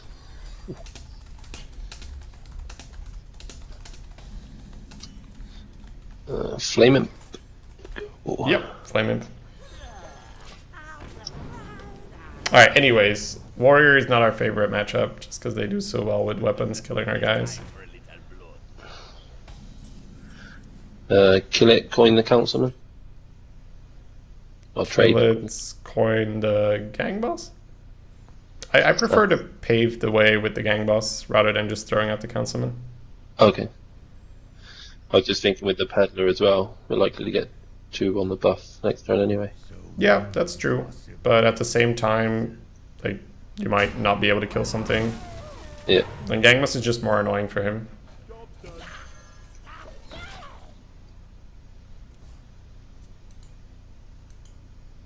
This only works on the simple-minded.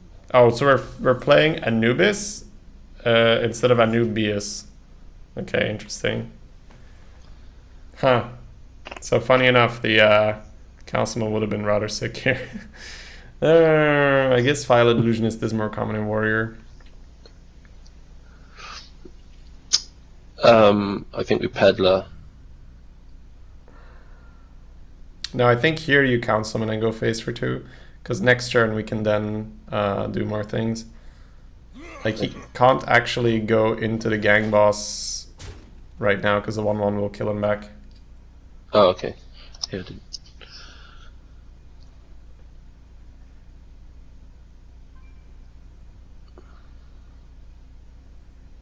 That spot isn't even that good. Arathi Weaponsmith's pretty good. He gets to kill councilman.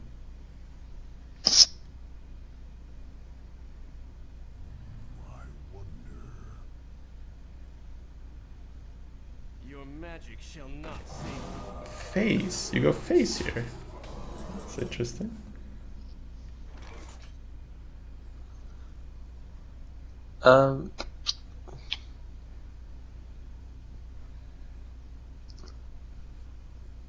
I mean, You wanna show him why he doesn't go face here? yeah, Hellfire. Yeah, Hellfire in face. Face, yeah. Who the fuck doesn't kill an Imgang boss for free?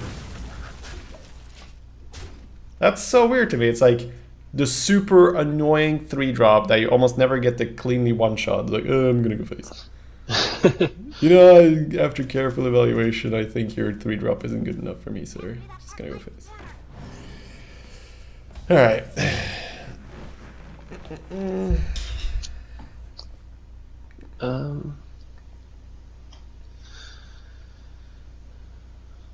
Do we ever heal up the Imp Gang boss here? Definitely considering it. Simply because the Doomguard could discard some really good shit. So I think we're fine starting off with a Peddler here. Yeah. Buying or selling. The Imp. Yeah, the Imp is super sexy here. Yeah, then we heal up the gang boss, and then I would kill this guy. Yeah, I was thinking. Play around Ghoul, killing our guys. Yeah, I bet he's like, man, why didn't I kill that gang boss when I could?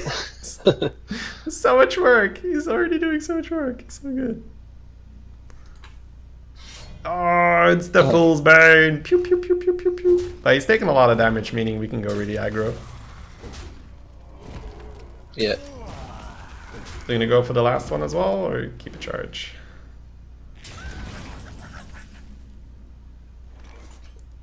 5, 6, 7. So it's not lethal yet. No, I think I play the Imp and the Doom Guard. Absolutely. So much fun to do this in arena. I was like, yay! Alright. Oh, and I kept the PO. Nice. Yeah, I kept PO, that's cool. Nice, it's a good draw. I have to say that, you know, the egg substitute for the Soulfire isn't that cool? Oh, he's got an execute as well. Mortal Strike, sure. That's better for us than an execute.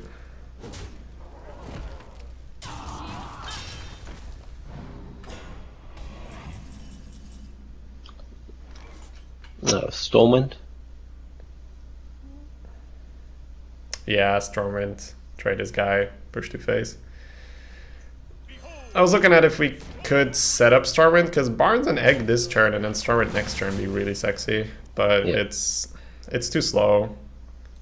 He gets to kill our 1/1s anyway, so we Well, don't the thing really is, get next turn we could have Stormwind and Power Overwhelming. So. Yeah, I mean, this threatens lethal. Does it still? Yeah, if he doesn't armor up, it does. That's myself. Okay, never mind. Nowhere near. Okay. Nowhere near.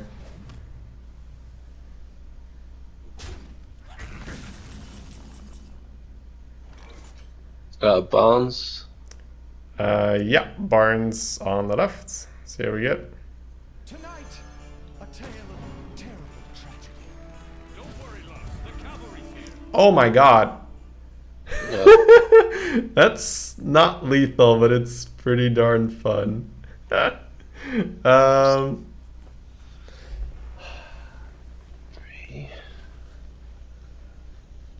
Let's just trade in with the 6/6. Play the Argent between the other two. Yeah, and I'd kill the 2/1. That's fine. That was so tempting to be like, oh, we can PO and smack his face, but Barnes has been so much fun. I'm really happy to pick Barnes over the Toshli. It's just such a fun card, and our deck is pretty good. Wow, quality warrior deck. Holy shit.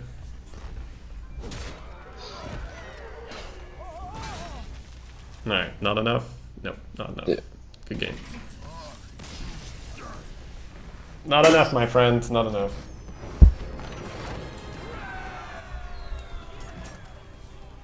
Bringing out the Gorehowl.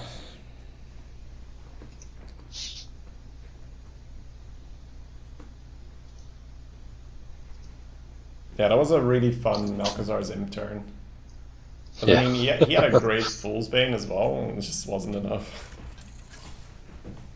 Just continuous pressure coming down on him, and he couldn't keep it off. I will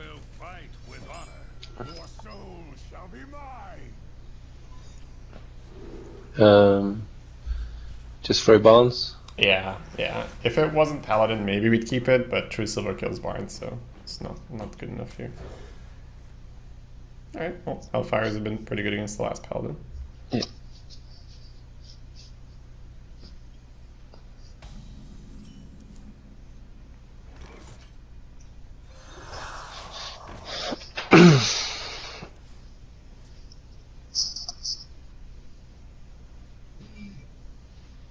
And you can really see where this, like really focusing on 1s, 2s, and 3s, it just ups your consistency by so much. Yeah. Peddler and then face. It's either that or Dark Bomb and kill it, because our guy will grow. Oh yeah. So if we were to go with Peddler and go face, he kills our guy, plays a thing. We get to free kill his guy with a Peddler. We get to keep a Dark Bomb. I think it's fine to Peddler, but I think, you know, the Dark Bomb shouldn't have been overlooked here. But yeah, Okay. fine to go with that. Buying or selling.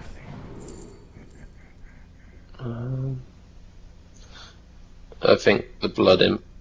Yeah, I think so too. We've got Hellfire, so preferably we play it afterwards, but let's see when we do it. No face.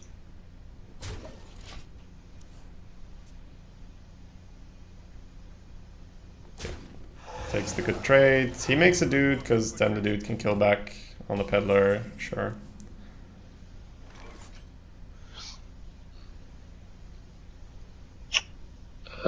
Imp Gang Boss.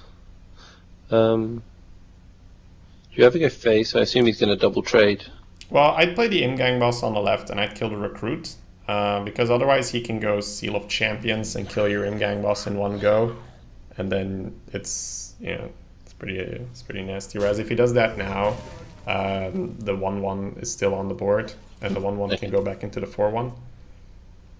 Otherwise you'd have to throw a 2/2 into the 4/1. Make it more annoying. I'm glad you're learning, Katya. It's really Lee's credit for agreeing to do the session on stream. It just allows you guys to spectate a coaching session. So cheers for that. Kings, Portal, okay. Kings would have been more annoying here.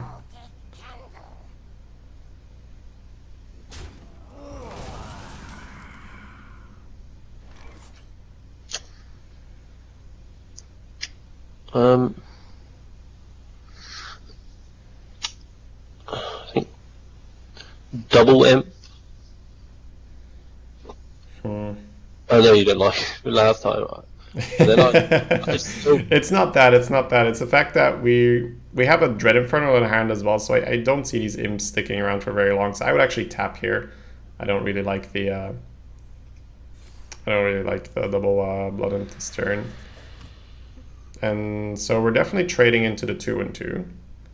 So I'm just trying to figure out whether we play Imps or Dark Bomb to kill the 3/1.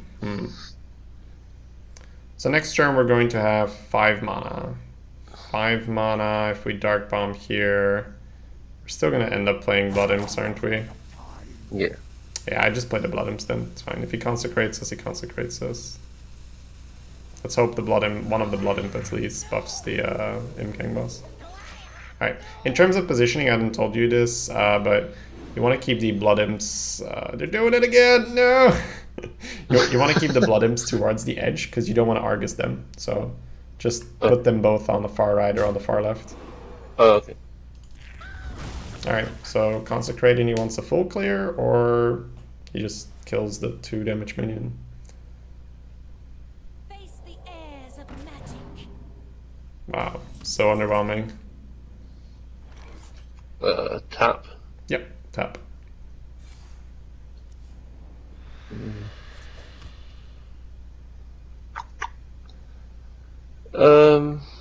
Peddler? I was quite tempted to egg and then Dark Bomb it and go face, but... Yeah, I think that's better than Peddler. I would Dark Bomb it. Positioning wise, you can put the egg. Let's see, we have to fix the positioning a bit. We're just gonna pretend like that 1/1 imp doesn't exist, and we're just gonna put the egg on the far right, because the egg is something we do want to Argus. So we'll put the Argus stuff on the right and the non-Argus stuff on the left. Yeah. Okay. Yeah, Warlock is we don't have direwolves in our deck, which would make the positioning more important. But Yeah. for Argus, you want to make sure you don't put like the way how it's positioned right now is like, let's say if those blood imps are somewhere in the middle, it's like I want to Argus both of these guys, but the blood imp is separating them, so it doesn't quite work. Speaking of which, Peddler first? Or tap? this is where the positioning starts to matter, right? Yeah. So if we make a 2/4 on that imp, it doesn't do enough. So I think just Peddler on the far right. I think we're gonna Argus the egg and the Peddler. Okay. Third blood imp? I think Reliquary Seeker might go off in this game. Yeah. So I like the Seeker. So do we play What, her 12? over the Argus? 5/5. I think so. It's 1 mana 5/5. We can't turn it down, can we? Well, the problem is all he needs is like a buff and a Divine Shield, and it's really bad. So I actually like the Argus on the egg and the Peddler more, and then go face. It's much harder for a Paladin to interact with that. No, face, face, face. Good. Good job. So the things against Paladin, you should be afraid of them suddenly going... Like, you don't want to play a big guy into their big guy. And in this case, it's like medium-sized guy into medium-sized guy. They do Keeper of Ildaman, they do Alder Peacekeeper, Seal of Champions, Kings, Argent Protector. There's tons of nasty stuff they do.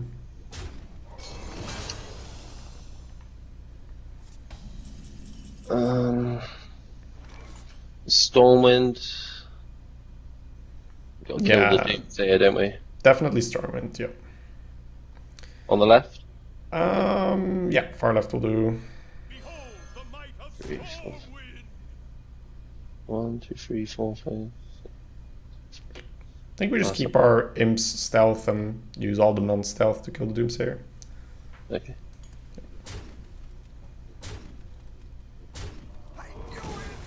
I knew it! Hey, Stormwind buff. It's not irrelevant. Now he needs more than 2 damage.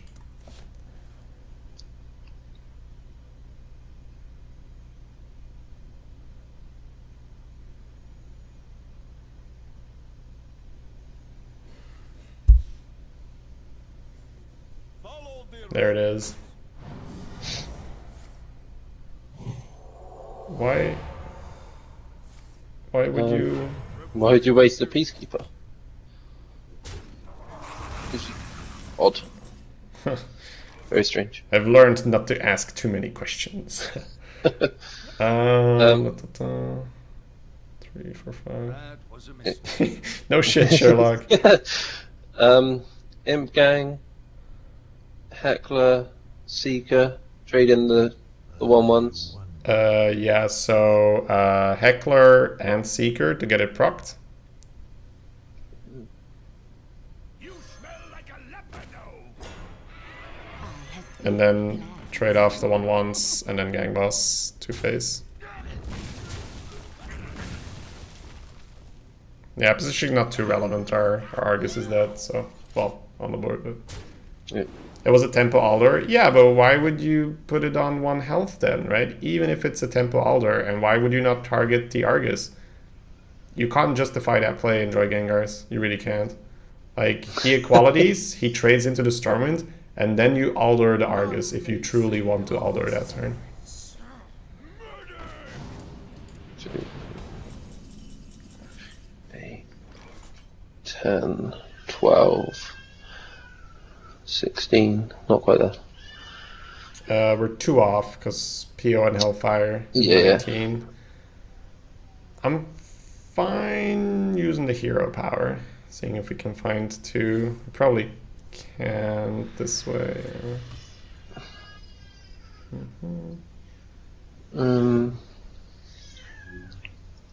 I think 5/5 into the 4/3. Cinderous Face. I think Well, we start okay, off yeah. by playing Councilman. I think that always happens. And then I think you put the Argus into the Keeper of Uldaman. Yeah. And then the Ganglos into the Keeper of Uldaman. Then the 3/3 into the 4/3. Then Flame Imp, then Face. So the reason we're trading a bunch is we just don't have board space. Okay. Good job.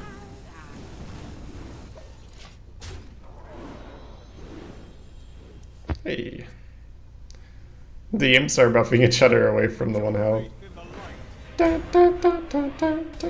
I don't think that's enough. Let's see. Bum, bum, bum. 1-1 into it. 4. Few of the And gang 12. boss. Huh. Let's see. We have bump, bump, bump, bump. 3, we get to PO. This is 3 plus 4, 7. This grows once. This grows twice. 5. I think we tap first. No, we have lethal. 1/1 into the shield. Then the Flame Imp into the Tyrion. Yeah. Then Hellfire. Oh, Power Overwhelming your Imgang boss first. Yeah, sorry. Yeah, then Hellfire, then Psychotron, then Face. GG. I don't think you even needed it, but it's just more damage.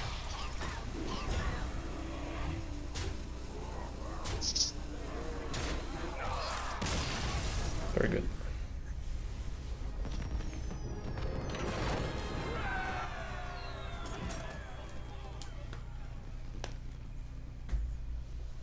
That's the most amount of damage. That's good. Yeah. The imps, the start coming. Yeah, the imps were like, we need to prepare. We need to rebuild. I always like to do optimal damage just in case I miscount it. And I was like, yeah, just get more damage.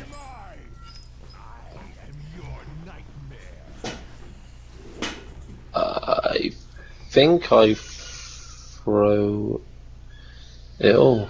So in this particular case, because it's Warlock, I would keep the 3 drops. Simply because Warlock probably goes fast. Imgangos is very good against classes that go fast. And then Okay. Councilman gets to reap the benefits from following the Imgangos. Okay. Hirsch, thanks so much, man. Thanks so much for the sub. Welcome back, my friend. Good to have you. Twitch isn't showing the alert right now. I'm sure it's just delayed, but thanks so much, Hirsch. Sorry. Hirsch X. Yeah, this is what I mean with they go fast. Hellfire is pretty darn good in this match, probably as well. Yeah.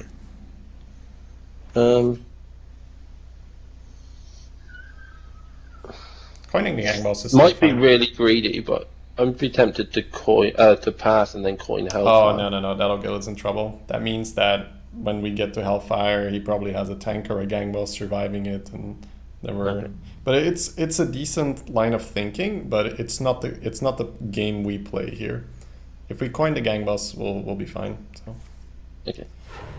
So if like it's a very logical way of thinking, because you're like, oh, my one card is gonna kill a bunch of his cards, but it's still not gonna be enough tempo. You're still gonna lose board, and you're still gonna be in a bad position. You need to have stuff on the board and then Hellfire for a better one. Okay. Just Hirsch is fine. All right, Hirsch. It's good.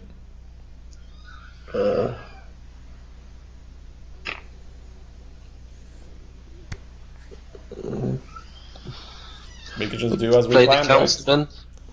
Sorry? So play the councilman and then get into the taunt. Yep. Play the councilman, go into the taunt. So, and this is the time, like, now Hellfire could potentially be good if he starts ignoring stuff, right? Yeah. But you can't just Hellfire and then do nothing, because he's just going to play more stuff and we're going to be in trouble. Alright, He does respect the councilman. That's fine for us.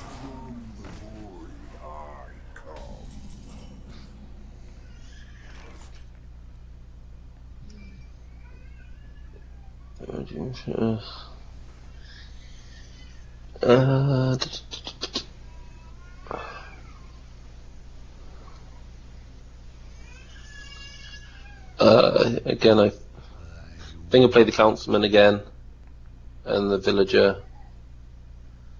And then? Trade the 1/1 into the 2/1. Send the imp face, the gang boss face. No, the gang boss will finish off his other 2-1 just to get another thing. Oh, okay. Yeah, so councilman first, then villager, then full kill the harvest golem. If you need a second to go check on the baby, feel free. But No, it's okay. The girlfriend will do that. I was about to say, I'm assuming there's already is being attended. Silly babies still crying when they're being attended to. All right, yeah, we just we full trade is 2-1 here. Yeah. So when it respawns, the imp takes. No! Please full trade. Please full trade. No! Wow, that's so bad. No! It's okay. It's fine. There's distractions. All right. So the reason why it's really bad is now your councilman's toast, right? Yeah. Okay. Shit happens. We'll see if we can recover it. Buying or selling. At least we have Doomguard into the 2-5 potentially. Alright, let's see.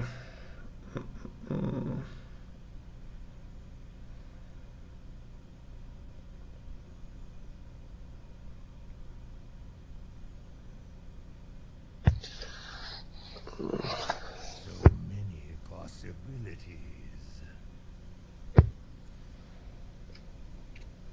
What do you want to do here?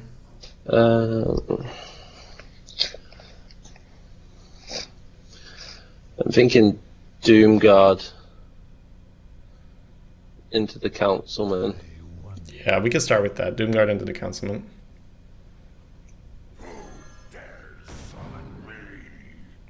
Okay.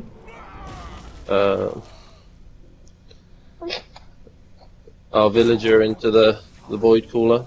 I'd put the gang boss into the 2-2 first. And I just use an imp into the void caller in case he's got Dread Inferno. Okay. Kill it? Okay, Oh, never mind. Go sorry. face. It's fine, it's fine. The rope's there, just go face. Just try to chill. We're gonna take it slow. There's no reason for us to lose this game if it's still possible to win. Even though, like, your brain usually does that. It's like, oh, I could have been so much further ahead. I guess it doesn't matter anymore. But we're just gonna imagine that he had good cards and that put us in this situation. We'd still try our best to win in that scenario. So Yeah.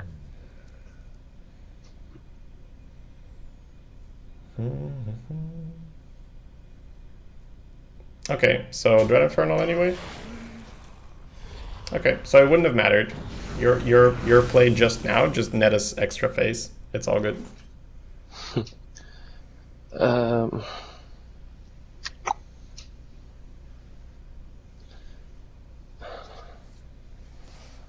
I think I tap.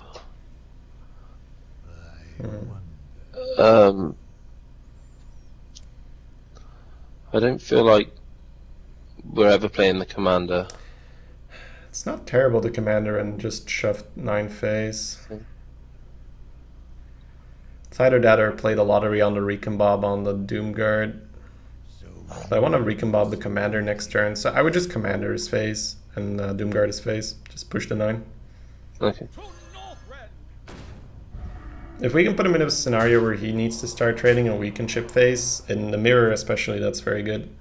Because he loses phase damage, we can life tap a lot easier later on.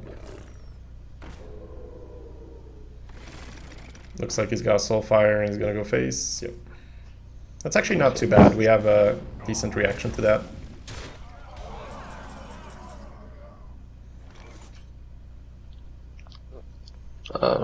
So first thing we do this turn is we count our mana. How will we be spending our mana? Well, we're going to be tapping because can only play Yep, we're going to be between tapping. the 3.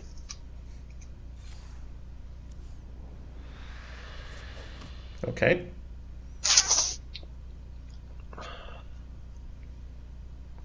So the first thing we're going to want to do is put the Argent into the 6/6 and then recombobulate the Argent in case we get a 6 drop that benefits from us killing stuff or playing things. Don't think there is. Okay, that's not the worst thing. Yeah, and now we Horse Rider into the 6 and 2. And then we actually have a legit shot at winning this game. Yeah. Cool.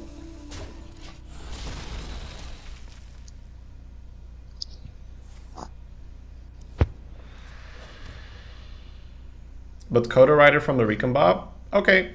I'm not sure, like, it's very, very difficult to do these, like, evolve and recombobulate things 100% right, simply because there's, like, so many different things that could happen. Please roll a 2. Never lucky. Alright, 1 Hellfire, please. Tap. Yep. To get that Hellfire. Nope. Farseer off face. Yeah, Farseer face and play Egg always happen. And the 2-1 always goes into his 2-1.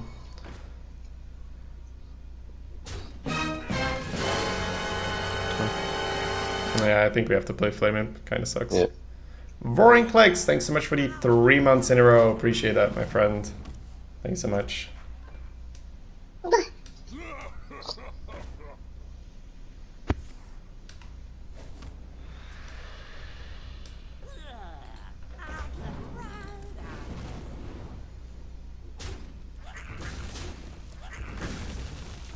Alright, so 7 right now. Hellfire lethal. That's also lethal. No. No, one off. But it's still good. So what does that mean? Bump. Huh. 2, 3, 4, 5, 6, 7. He needs 6 damage. I think what we do is we Stormwind, and then we Soulfire his Councilman, and then we put the Egg into the Councilman. And then we can still see whether we need to trade something. I was like, that's lethal! Never mind. Oh, the Egg won't even die. That's fine. Yeah, 4 face for me. Yeah, 4 face. Yep. What a strong Egg. Look at that Egg, boys. Alright. Gets a draw without tapping. Let's go. Come on, guys. That's good. It's fine. Alright, still Hellfire. Oh, Coil could be lethal as well. Soulfire is lethal. It's a lot of lethals. Stontus Boar is lethal. So we tap first. Yep. Then we Peddler.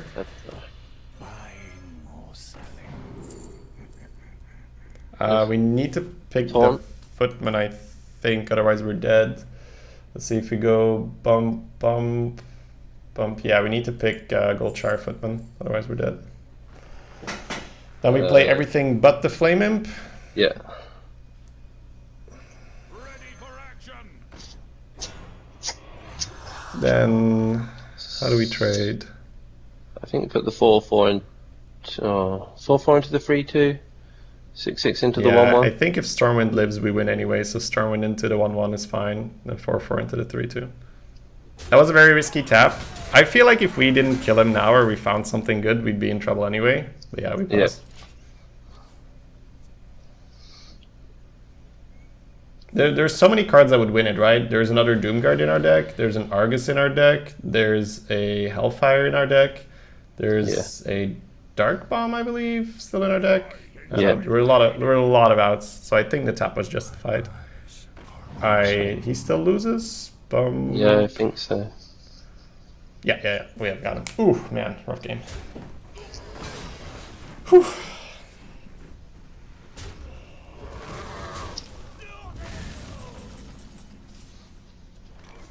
Two, 4, 7, yeah. Alright, man, I'm gonna take 1 second. Quickly go to the bathroom. If you need a sec, feel free to take it right now. Right. We'll try to finish this one properly. Alright, you're back. Yep.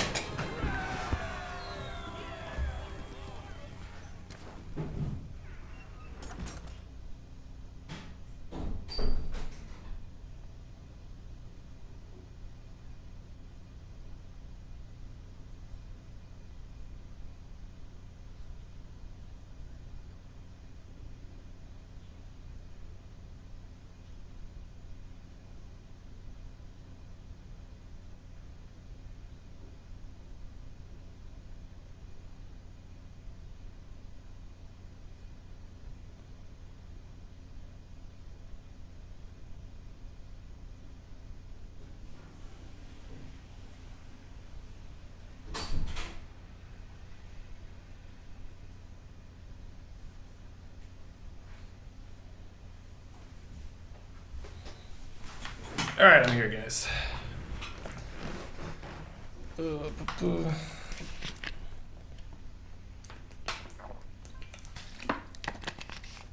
recovery, yeah, that was looking a little shaky.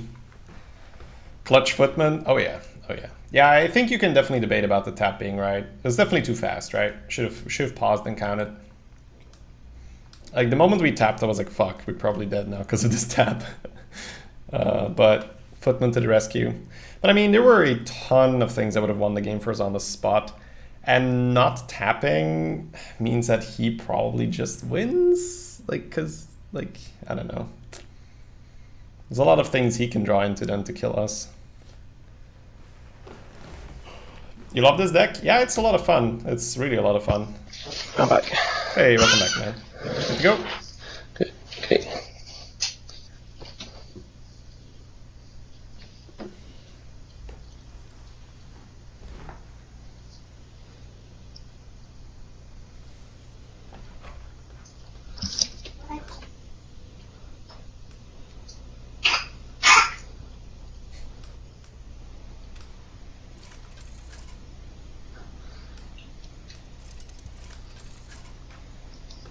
Good old battle of Warlocks there. Just, yeah, really clutch. Both going really low. The, oh, okay. So this is a little less stressful matchup. Yeah. I think I throw it all. I agree. Need to start fast and proactive, so egg is not good enough.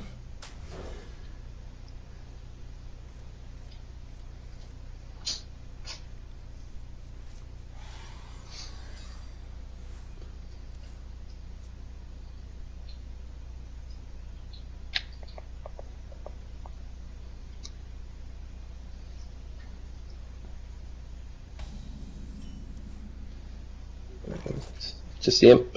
Just the flaming, yeah.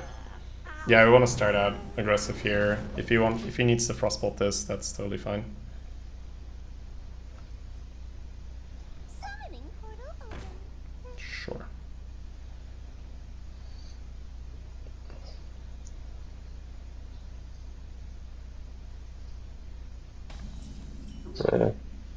Going the gangbusts. Here I'm considering the councilman. Just because yeah, I know it's weird, right? Yeah. It's mainly because it's mage. Yeah. They could potentially flame cannon the gangbust. They can't do that to the councilman. So I actually like the councilman here and then the trade. Mage is also less likely to just play small minions. So.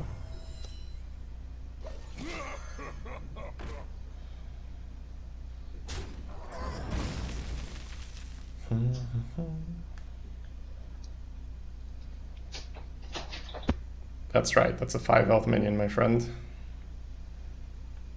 Yeah, I know it seems a little bit random when I'm playing Gangboss, when I'm playing Councilman, but against mages with nothing on the board, I prefer Councilman. I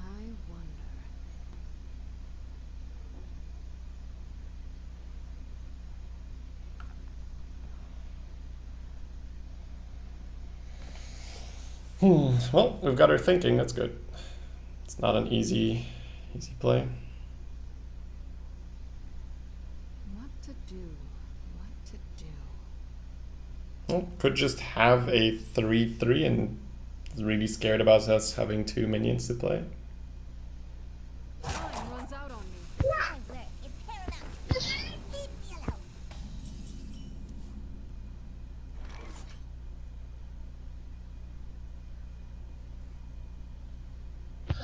me alone. The peddler.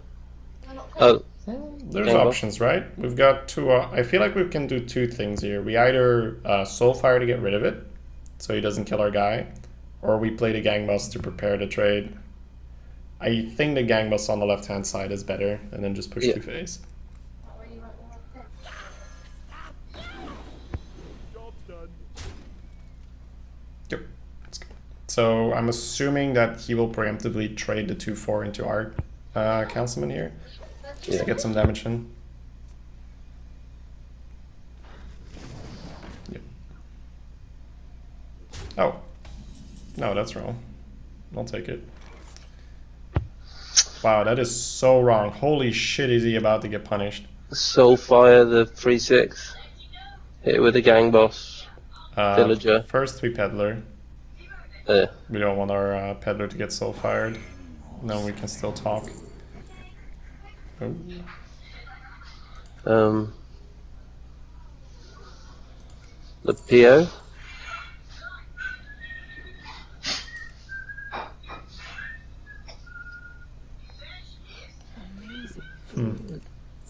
If power overwhelming, we can put that straight on the imp gang. Yeah, we picked the PO. I'm just debating whether we use it or whether we use the Soulfire.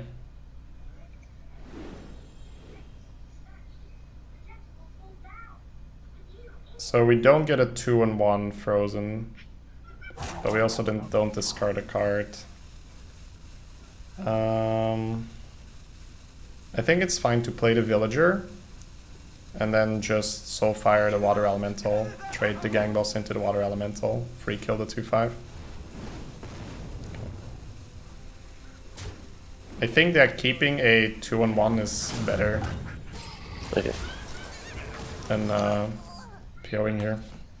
Yeah. Because, I mean, you're going to discard something at some point with the Soulfire, so, yeah. It's probably better to keep the 2-1 frozen. Especially with Stormwind in the hand. Yeah. Wow. It's an interesting play.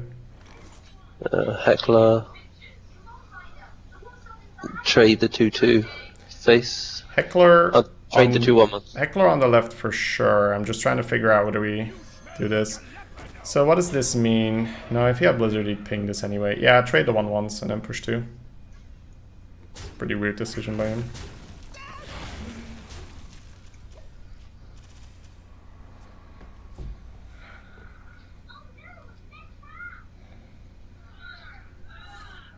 Okay.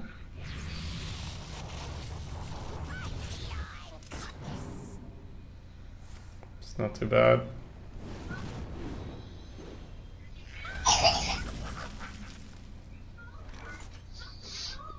Tap.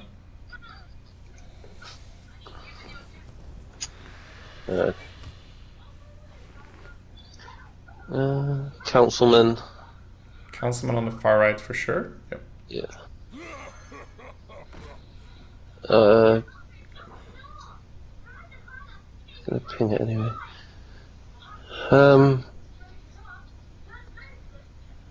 I think I trade in the 2/2, the 1/1, and the 1/1, and then just go face with the 5/4. I'd free kill it with the Heckler and then go face with the rest. Oh, okay. Yeah. I think in a lot of cases you can advocate using PO, but I think that AoE is so good from here, I just want to use the minion and say, alright, you want to Flame Strike this? It also means Portal gets a lot weaker because he needs to ping the 5/1 in a lot of plays. Yeah. Okay.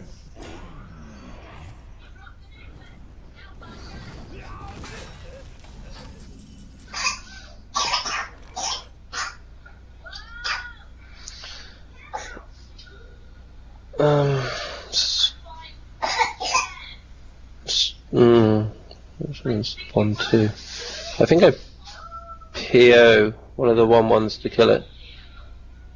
Play the creeper, free kill the 1/2 with the 2/2. tap first. No, I play Stormwind Champion and then use Yeah. the 3/3 and the Shadow Beast to kill it, and then use the Imp to free kill the 1/2, and then push 3-phase. Okay. 5-drop and a ping was particularly good for him last turn. Okay. There it is. We knew we had it. Yeah.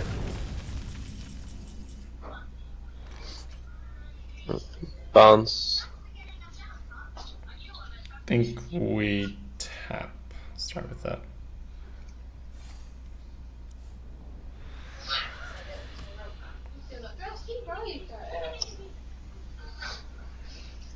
Five, 6, 11. Getting 15. quite close. If we put Barnes and then PO, we might not even have to. Barnes, send it Well, phase. leave Barnes. Let's Barnes first. See what happens. Tonight, a tale of long lost dreams. So this is 11 plus 4, 15. It's not quite Hellfire KO just yet, right? Creeper. Yeah, I think actually, 11. if we go for the PO here, 9, 15. Yeah, so you PO the Darkshire and then you just jam phase. Because then he's dead to Hellfire plus Dread Infernal. That's good enough. Okay, yeah. Yeah.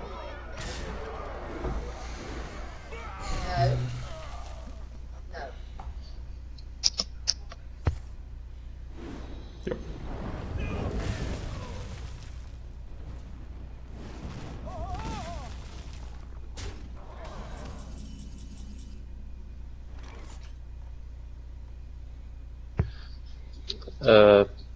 Hellfire Psychotron. Yep. Hellfire Psychotron.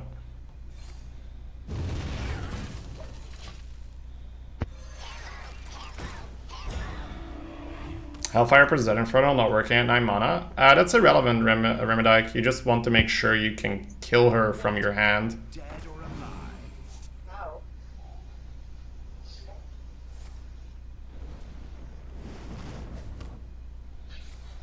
Sure. Alright, Dread Inferno for the game. Yeah. This is the only thing we wanted to set up. We just... yeah, sure. Just want to make sure he was dead from the hand. Fireball, Frostbolt is dead. Yeah, that's half your life total, dude. That's not something you play around in Arena. You also don't play around Reno. And this is why I feel like a lot of people don't like perform as well in Arena, is because they play around these ridiculous beats. It's just not a thing you do in Arena.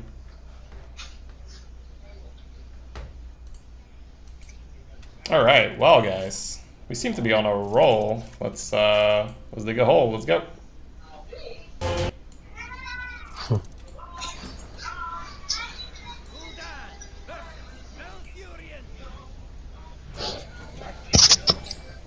soul shall be mine. Throw it all. Yeah, without coin contributing this, which is hectic. We need to land at least a 1 or a 2. I'll just keep it good 3. There we go.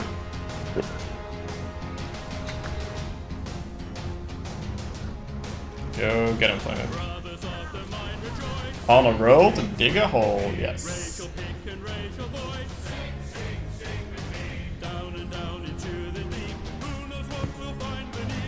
Play the second one as well. Yep, another one.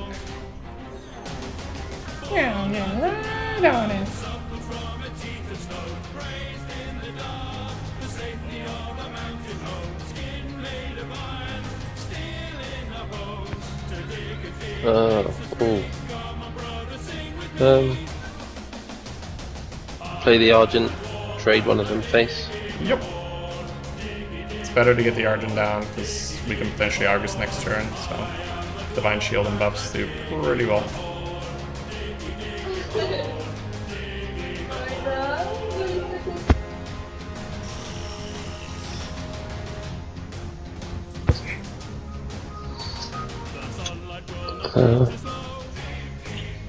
Argent, trade face with the horse. Argent, Argus for sure, so we'll start with that.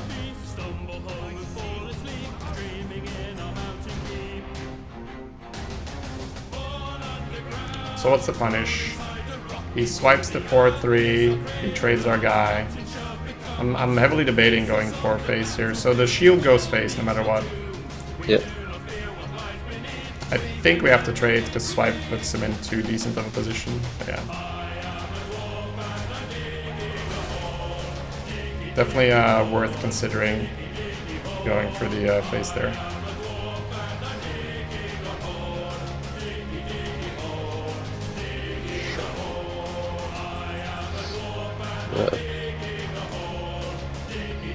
Tap? No. Dark Bomb. Hit it with the horse. Yeah, Dark Bomb, hit it with the horse, play the creeper, go to face.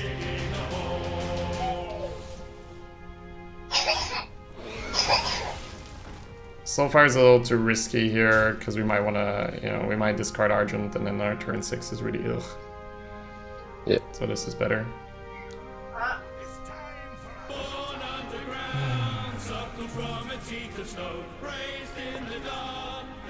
Argent. Hit it with the spider and the Argent. 3 in the 3-2 and the 2-3 face. The 3-2 and the 2-3 always go face. Yeah. Hey Marta, thanks so much for the host. Hope you had a nice stream. If we go for Argent face, we deal 5. Put him down to 7. If he trades the 3 and taunts up, it's annoying. Yeah, Argent then. That does give him a decent swipe as well though. So what happens if he swipes and we put him down to 7? He swipes here, he hits here. We only have 5. We have 9, that's enough. Yeah, I would just Argent his face and go face. I'd rather play around a swipe than a big taunt, because we can still chew through a big taunt. The absolute beat is one we won't mention here. We will not be talking about that card. Okay, it doesn't have okay. It was Mind Control Tech. That card would have been like Mind Control Tech, the charge, then trade. That'd be really bad. Alright, we win. GG. Good game, guys. Look at that.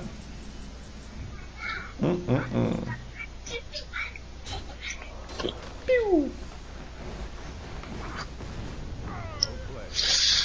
Nice. Turn 7 lethal. Yeah, so being good at playing aggressive means you do the absolute minimum to make sure you don't get wrecked, and yep. The turns where you do push the face. Yeah. All right, you can share your screen again so we can have a look at the rewards. Oh. Whew. Pretty successful session. Seems good. Yeah. Especially starting this run 0-1. It's always a little scary, right? It's like, like I thought this deck was good. Why am I 0-1? But then it's not loading right now. Oh, never mind. You got it? Yeah, we got it. Let's see what's in here.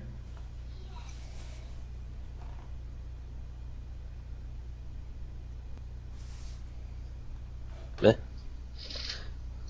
Decent. Yeah, I mean the gold's a little on the low side, but gold and rare in 2 packs. I mean, value-wise, that's pretty good. Yeah. All right, you want to open the packs? Yeah. Twitch chat loves the packs. Alright guys, if you enjoyed this session, make sure to hit the follow button. It's very much appreciated. Also make sure to thank Lee for agreeing to do this on stream. It's always nice. That's all. It's a little easier for me as well, but also for you, right? This will be a highlight. It'll go on YouTube as well, so if you want to rewatch it to just, analyze the run on your own time, that is, I'll send you the YouTube link. Okay, thanks. That's good.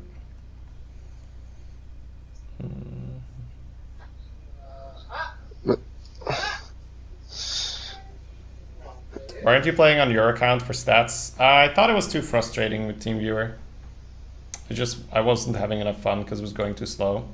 So until I have a good mechanic to do so, I won't be playing on my own account.